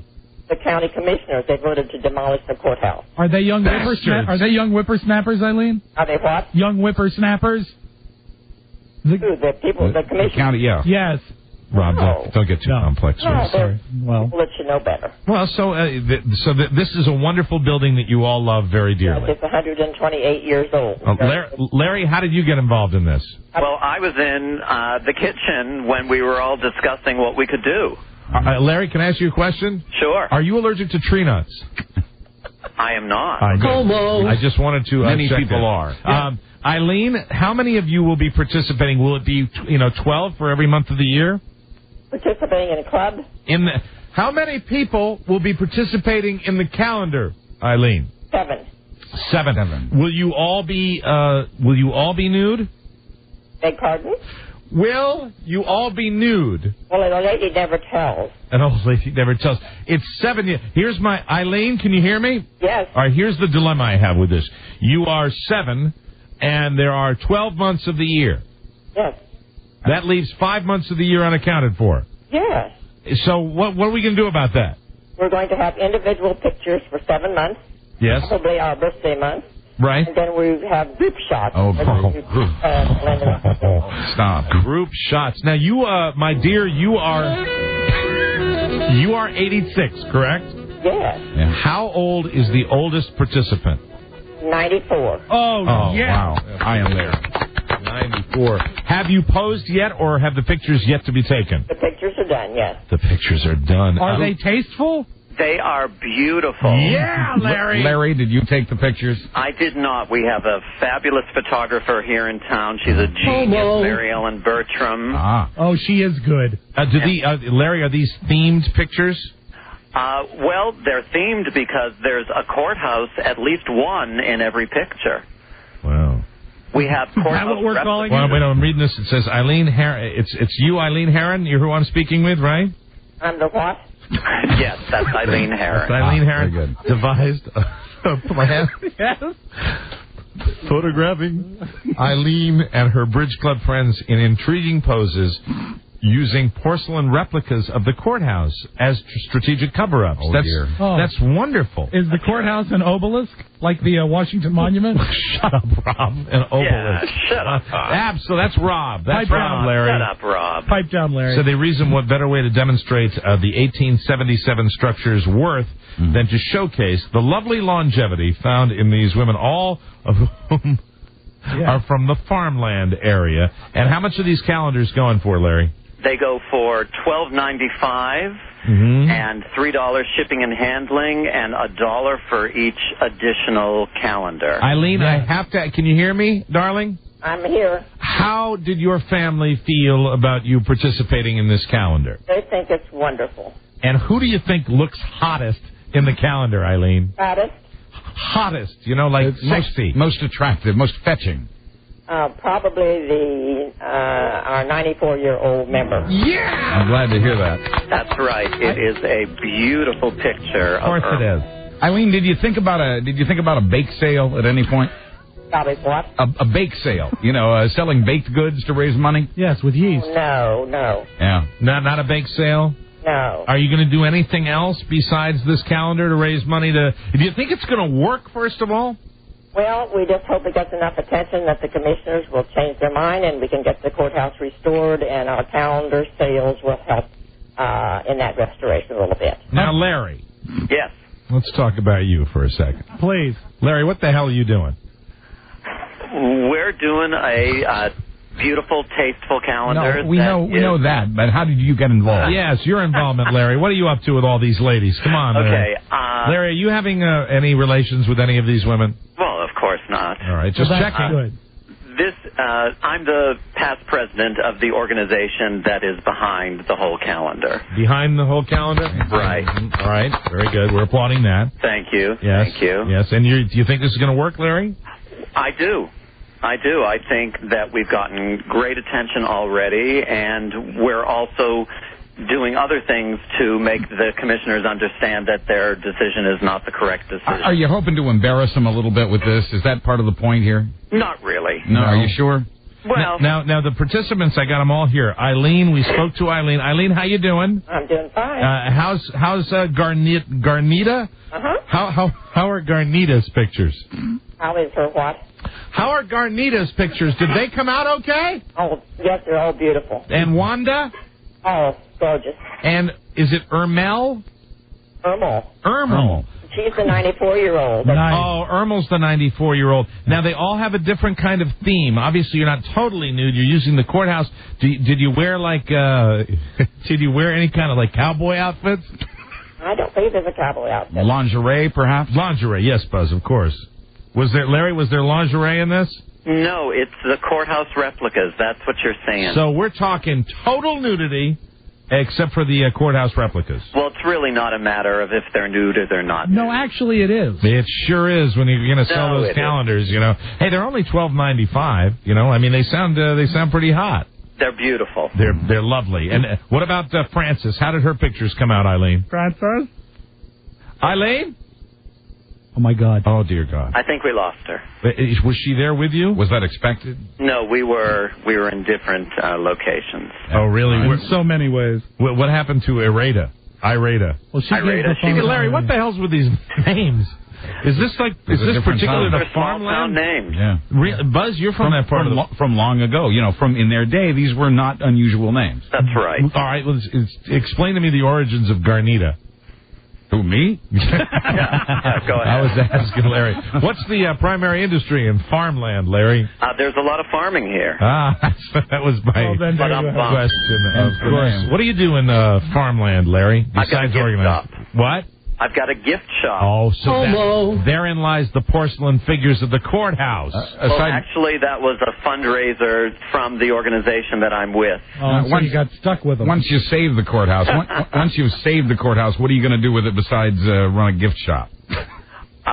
Well, hopefully the courthouse girls are going to be traveling around doing some personal appearances. You getting all this? You getting any money on the side from this, Larry? You're not pimping these women, are you? Absolutely not. This is all on the up and up. This is all complete. What other items do you sell? What do you sell in your gift shop? We have art glass, and we have gourmet items, and lots of great things. Jams and jellies. How much, like if a person comes rolling in there, how much can they spend in your gift shop if they really want to go crazy? They can spend as much as they want. We've got homemade candies and desserts. Lots of great things. Well, Larry, I guess we don't have Eileen around anymore? No, it sounds like they're gone. Larry, she didn't get mad and hang up, did she? I don't think so. I think it must have been. She was a charming woman, a little hearing difficulty, but she seemed charming to me. Larry, of all your ladies, which one had the best legs? Good question. The legs are the best on all of them. I mean, they say that that's their best feature. Oh, come on, Larry. Pick a favorite, for God's sake. Just one favorite. They're not listening. They can't hear you. Here's the easy thing, Larry. You pick the 94-year-old. You go with Ermil or Saliva or whatever the hell the names are. It's interesting. Well, we wish you the very best of luck, Larry. Yeah, and our best to Garnita, Ireda, and Chautauqua. Good luck with the courthouse. Thanks, and see us on www.courthouse.com. Yeah, we got that. Courthousegirls.com. Thank you so much, Larry. Thank you, guys. And please pass along our best. I'll give the real names here to Ireda, Eileen, Mary Ellen Francis, Ermil, Wanda, and Garnita. Great. Thank you, Larry. Thank you. You Bye-bye. take care. Great. So long. So long. Bye now. No tree nuts. No tree nuts. Oh, God love him. Hope they save the courthouse. He seemed feisty. It's your part of the world, Buzz. So that's the great heartland. That's the breadbasket of the United States. The heart and soul of this country, Mike. I just hope nothing terrible is going to happen to those women. That's for sure. No. What, in Larry's gift shop? Larry's gift shop. What, are they going to be beaten with a snow globe? We sell lovely figurines. Shut up, Rob Spiewak. Don't choke on the candy. Yeah, for some reason he didn't like me. Garnita. That was my favorite there. I like Ireda. I'm very sorry, Mr. O'Mara. You were wearing boxer briefs, and you've come down with a nasty case of Garnita. Oh, man. I'm having trouble getting rid of this Ireda. You need to spray some Ermil on that. With new Ermil, you get rid of your Garnita. All right, Buzzy. Oh, Lordy. Man, oh, man. And it's funny, like, sometimes you run into a woman named, like, Patience, of great quality. This woman is named Ireda. Is she irate? I really would love to know. I mean, names in the Midwest, do they originate from, like, family members or these, like, ancient names? Yeah, ancient. It's from a completely different time. I was looking at some family tree material, some genealogy over my vacation. And you have names like that in your family? Oh, gosh, yeah. Middle names like Precious, That was common then. You know what a family name in my family is? What's that? Inez. Inez? Yeah, Inez. You never see Inez anymore. Right, hardly ever. Inez. Well, what do you have for us, Buzzy? I'm so glad you asked. The U.S., and try to keep this quiet if you can, the U.S. has a secret plan for pulling out of Iraq. Ooh. Did I jump into that with Buzz before you're supposed to play the thing? Yeah. Because it's the formatics that I always have to learn. We're feeling our way through this. Very good. In a world where owning a radio was strictly forbidden, one man found a way to bring good news to his people. Buzz? He made it up. You told me that, so now you have to play the other thing, right? Yes, absolutely. It was all very... Yeah, well, Stay tuned for news and comment coming up on the Don and Mike Show. Rob? Yes? That was very... professional. You're doing a great job. Thank you. Is the Don and Mike Show. What's the word from Planet Crackpot? The Don and Mike Show. Hey, Garn, they've done something even more difficult. They wrote a book, Don and Mike. This is Clay Aiken. Hi, Clay. I'd just like to mention to everyone, please, if I'm going to perform at your venue, I do not want tree nuts, Of any kind? Or mint. Keep the mint, the chocolate, the tree nuts, and for God's sakes, not Evian. I don't want Evian in my dressing room or anywhere near me. But if you give me a tree nut, I'm breaking out in hives. That's all there is to it. All right. I don't like tree nuts. No? I know, but You're it's allergic to nuts. I'm allergic to nuts. Yes. How about badly? Just tree nuts, Buzz. I see. I think now, is a peanut a tree nut? No. That's a goober. Thank you. That's a raisinette. There you are, candy. It's always candy with you. It is. That's the jelly out of the donut, Rob Spiewak. Goobers, they have chocolate on them, so you can't eat that. Goobers, raisinette. Mm-hmm. Oh, man, I tell you, tree nuts, though. Even if you covered them with mint and chocolate, they would make me throw up. Like a junior mint. A junior mint. Should we get to the news now? I'm going to stop talking about it. I could talk like this all afternoon. I could listen to your news, Buzz Burbank, and I could just wax philosophical on all those news stories of the day that you have, and then I'd just say, please keep the tree nuts away from me. But I know at some point I have to stop talking like this. And see, normally when you're working with my team leader, Don Geronimo, he'll say something, tell me to shut up or whatever. But now when I don't have anybody to do that, I just get kind of confused, so I'll shut the hell up. I'm entranced. Stop it right now. This newscast, tree nut free. And this newscast also brought to you, this portion of the news brought to you by Viramax. Someone call for a doctor? The world's #1 sexual pleasure and performance enhancer. Viramax, #1 because it really works. Doctor developed, clinically tested, patented. Viramax is available at retailers nationwide. Call 1-888-TRY-VMAX. And now with the news, here is Mr. Buzz Burbank. Hi, Mike. Hi, Rob. Okay, you didn't hear this from me, but the U.S. and Britain have a secret plan to get out of Iraq. We know this because it was on the front page of a lot of newspapers yesterday, there and here. I have their secret plan. What is it? They are going to fly over. Is it Iraq or Iran? Iraq. Yes, I thought you said Iran, but I don't know. No, it's I didn't. Iraq. This time I didn't. This time I didn't. You make that mistake because you're getting old. I'm not the only one. We're going to fly over Iraq. Yeah. Iraq, as I like to call it. Mm-hmm. Yeah. And we're going to sprinkle them with tree nuts. Oh, no. Beware, all you Iraqis. Yes, sir. Well, this secret plan leaked in Britain, which is now leading the U.S. in the who can have the most leaks competition. The document that got out of Downing Street this time was a military memo to Tony Blair. When I eat tree nuts, I leak. I thought you were allergic to leaks. I leak. I was horrible. The memo reveals that many of the 8,500 British troops stationed in Iraq are coming home in 3 months, the rest 6 months later. You know what they're going to give? No, go ahead. I'm sorry. The document... I'm sorry. I'm goofy tired. The document marked UK eyes only may contradict statements by Blair and Bush that there'll be no pullout until Iraqi forces have things under control. And if Britain goes, a lot of other countries will too, leaving just the U.S., which spells us. Yeah, of course. The memo also gives 2 reasons for a British pullout. Number 1, it would save British taxpayers a lot of money. And number 2, Americans, according to this British memo, seem to be divided over whether to stay or go. You think? Yes, Rob Spiewak. Are you excited about the pullout? I sure am. Absolutely. So excited I almost succumbed to the lure of tree nuts. But no. Good. No, I will not. I am allergic. And keep him out of my dressing room. Be strong, Cliff. And I will sing for you. And while... He's kind of like Jim Neighbors like that, yes, right? He is very he much talks so. like this and sings like this. It's a miracle. Go ahead, Buzzy. All the while, all this is going on, Saddam Hussein is behind bars enjoying the smooth draw of a fine Cuban cigar. Asshat. Something even American heroes are not allowed to do. It's illegal for Americans to bring Cuban cigars into this country, something about missiles in the 1960s. But Cuba never aimed any missiles at Iraq, so there, in that democracy, even Saddam Hussein is allowed to enjoy them, and reports from his prison say he is enjoying Cuban cigars during his incarceration.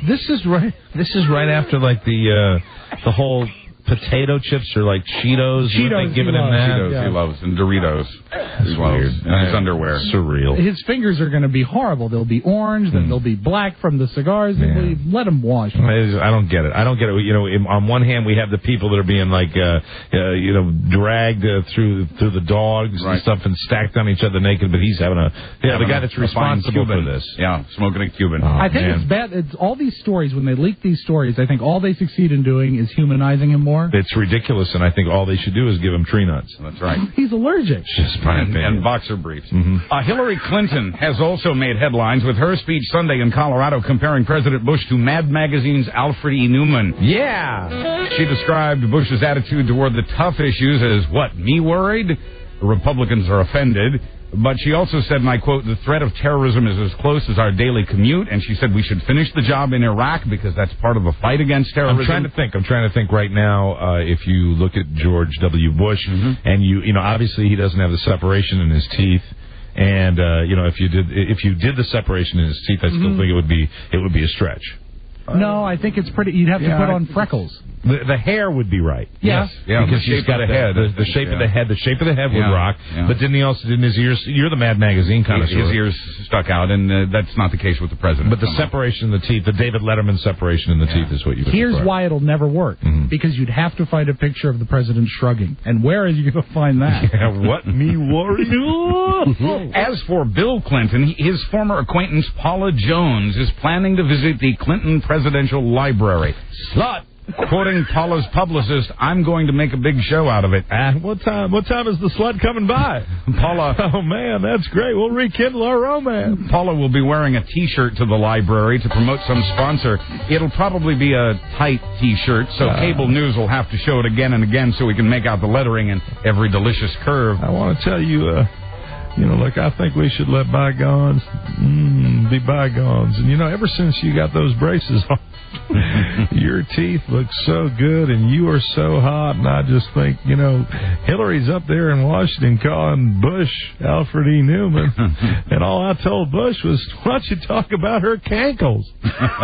You talk about her cankles, but, ooh, Paula Jones, me and Paula Jones. Mr. President, I think she also had her nose fixed. Oh, she looks good. Yeah. I'll tell you something. As your former president, yes, I have no aversion to plastic surgery. No. I think if a woman can better herself, that's right. I've told Hillary for years, please, you want to be the next president, implants. Is that where it would stop? You go, girlfriend. Well, there are a few other procedures. Some slicing? Yes. Paula had accused Bill Clinton of sexual harassment. The case was settled for $850,000 and included no admission of guilt. But Paula says that got reduced to $151,000, quoting her, I never made bunches of money. Hey, watch out for that extra stitch. But now she'll use her bunches to make money for some website, I'm guessing. Hello, Paula.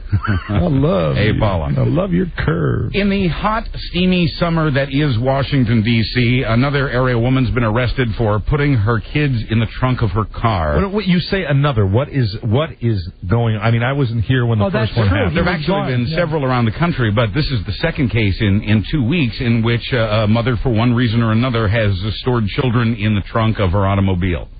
And for like no reason. She says like going into the store. She has a reason. Here's the deal: 38-year-old Cheryl Ann Schoonmaker says there wasn't enough room in her sedan as she made the trip to Northern Virginia from Alabama, where it is also hot and steamy. It's an 8-hour trip. Jesus. 8-hour trip. She says she never put more than one kid in the trunk at a time, and that she let them take turns there. Police say she was punishing a child for misbehaving in Walmart. Yeah, that's more like it. Cheryl Ann, mother of 5, including the newborn, now faces felony charges. She's in jail without bond. This is, as I said, the second case of its kind in the last 2 weeks here in this area. If you do put a kid in the trunk, should you at least put them in a car seat in the trunk? Does that make it any better? Safer, I think. Yeah. God, that is horrible. Yeah, just buy a bigger car. I mean, that's so much safer. She was in the car seat. In the trunk. The Spiewak family vacation. Here we go, kid. Yeah, we're going to have lots of fun right now. Who wants the trunk this trip? You're going to have to use the spare tire as a pillow. It makes the license plate game harder for one of them.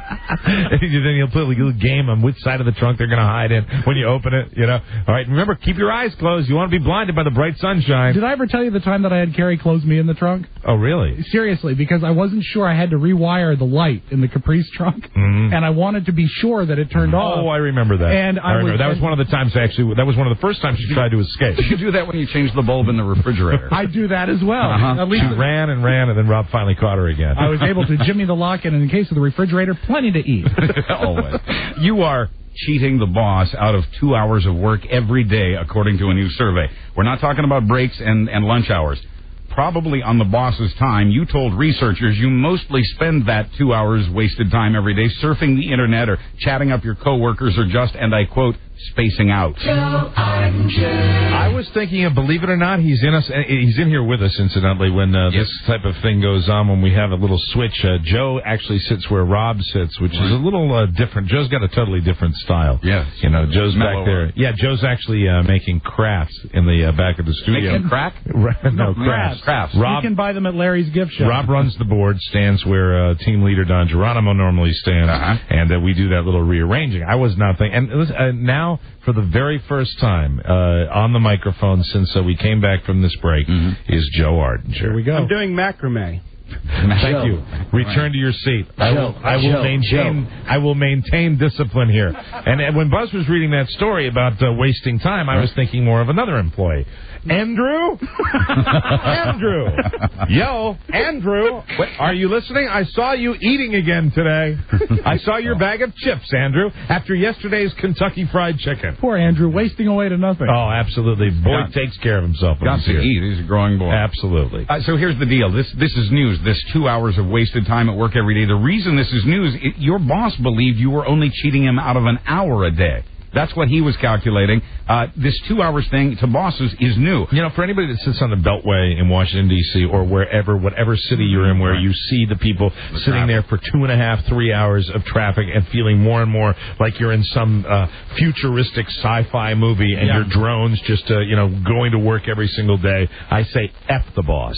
I really do. Well, there's a certain amount of that attitude. Thank you. How about that for a controversial statement, huh? You are a shocking jock. F the boss. Way to stick it to the man. Thank you. The study says $75 billion is paid for those hours with no apparent productivity. The survey shows that men and women are equally guilty here, but that younger workers waste far more time than older workers. Oh, good. Andrew. Okay. That's it, Buzz. We do have to break. and I know, and we will in just a moment. Do you have a tease for your next segment? As soon as I finish the story. Okay, you're still doing it. You look like you were moving your papers around. No. Okay.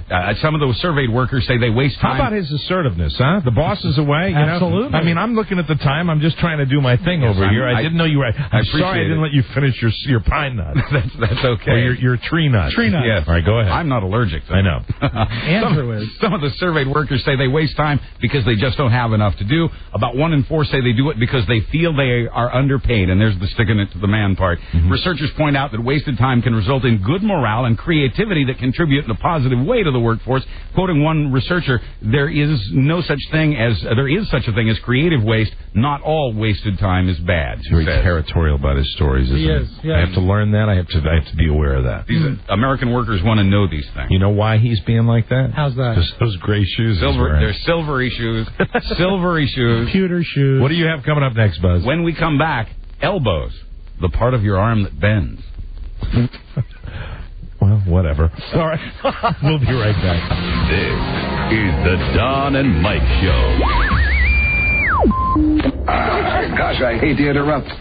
It's all been so incredibly fascinating and entertaining and instructive. Really, the time has just flown by. The Don and Mike Show. Hughes-tastic. The Don and Mike Show. Flies by a little better with my buddy here, though. And I agree. And I truly want to, again, send out my best to the whole family, the Right Source family, as they're dealing with this terrible week in their lives.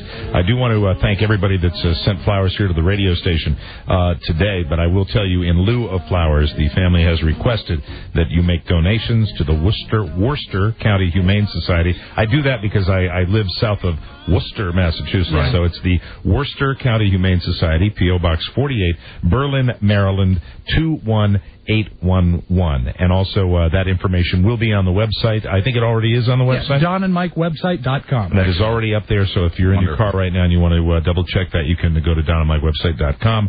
Also, cards and letters should be sent to Source Family, COWJFK, 10800 Main Street, Fairfax, Virginia, 22030. And now this news segment with Buzz Burbank is brought to you by Smoke Break. Smokers, break the nasty habit without gaining weight. Smoke Break is the revolutionary tablet for smokers, available now at fine retailers.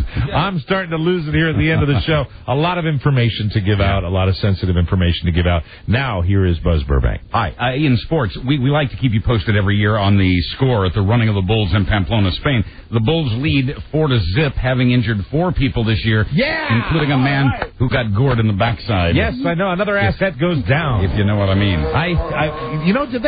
They don't televise that live anymore, do they? No. Why not? The Janet Jackson thing. It was. That's the reason. Yeah. Fine. Enough said, Buzz. And finally, in Germany. There's one of the Bulls. Yes. And you can never go wrong when it starts with in Germany. No, not for you know who across the board. I've got a little string of stripper stories for you here. In Germany, cops showed up at a bachelorette party on a noise complaint. The women thought, all right, the strippers are here. The cops say the women goaded them to undress and were disappointed when they refused. 3 strippers and 2 nightclub managers have been arrested in Jacksonville, Arkansas for allegedly spanking a trucker on his birthday and leaving him sorely bruised. But it was Keith Lowry's friends who paid for the spanking, which was done with a 3-foot-long wooden paddle and a leather belt while one of the strippers headlocked him between her legs. Hello. In Wichita. Party time. In Wichita, a maid service has been busted for cleaning out the cobwebs, if you get my drift. Burbank maid. Quoting the owner of Body Works, spelled with an X, hello, ladies, look at my silver shoes. Quoting the, that's how to get them. Quoting the owner of Body Works, they said it's a prostitution ring, but it isn't. We run a gentleman's valet service and a French maid service. Yeah, more power to them. Pewter slippers. Undercover cops say one maid offered them an even more special favor. And in Nashville, a couple there is pleading guilty to buying their son a stripper for his 16th birthday. Sassy got $150 to get totally naked. Sounds like a dog. But the parents say there's no reason for controversy. Quoting them, we even had Grandpa there. Thank you! Hey, family. I'm Buzz Burbank on the Don and Mike Show. Thank you, Buzz. Yeah, that's it. We got to get out of here. It's a tough time for all of us, and we want to thank all the calls early in the show today, and all your calls, and thanks for jumping back on board with us as we're going to do more of that tomorrow and the day after, because with time things like this do eventually get better. And a special thanks to our fellow broadcasters Ron and Fez and the Junkies for the respect that they've shown. Absolutely, thank you for that. I appreciate that, and they were kind yesterday with their words personally to me and to the whole family. Yes, Rob. Also, real quick, great kind words from Larry and Chris, who did the Redskins show following us last night. Oh, terrific! And they really, the respect and their thoughts were most appreciated. So thank you guys. Our love goes out to the whole family, Don, and all your family. Our prayers and our thoughts are with you, and they will be, for forever. We're all pulling for you to get through this as best you can, and to get back here and be with your radio family as soon as you can. That's it. On that note, we will be back tomorrow with another program for you. All right. See you later. All right. Thank you. Good night, everybody. Bye. When we meet again, this is Sammy Davis Jr. saying, be kind, be nice, and I hope the next performer has the pleasure of having as nice an audience as you've been tonight. And let me leave you swinging.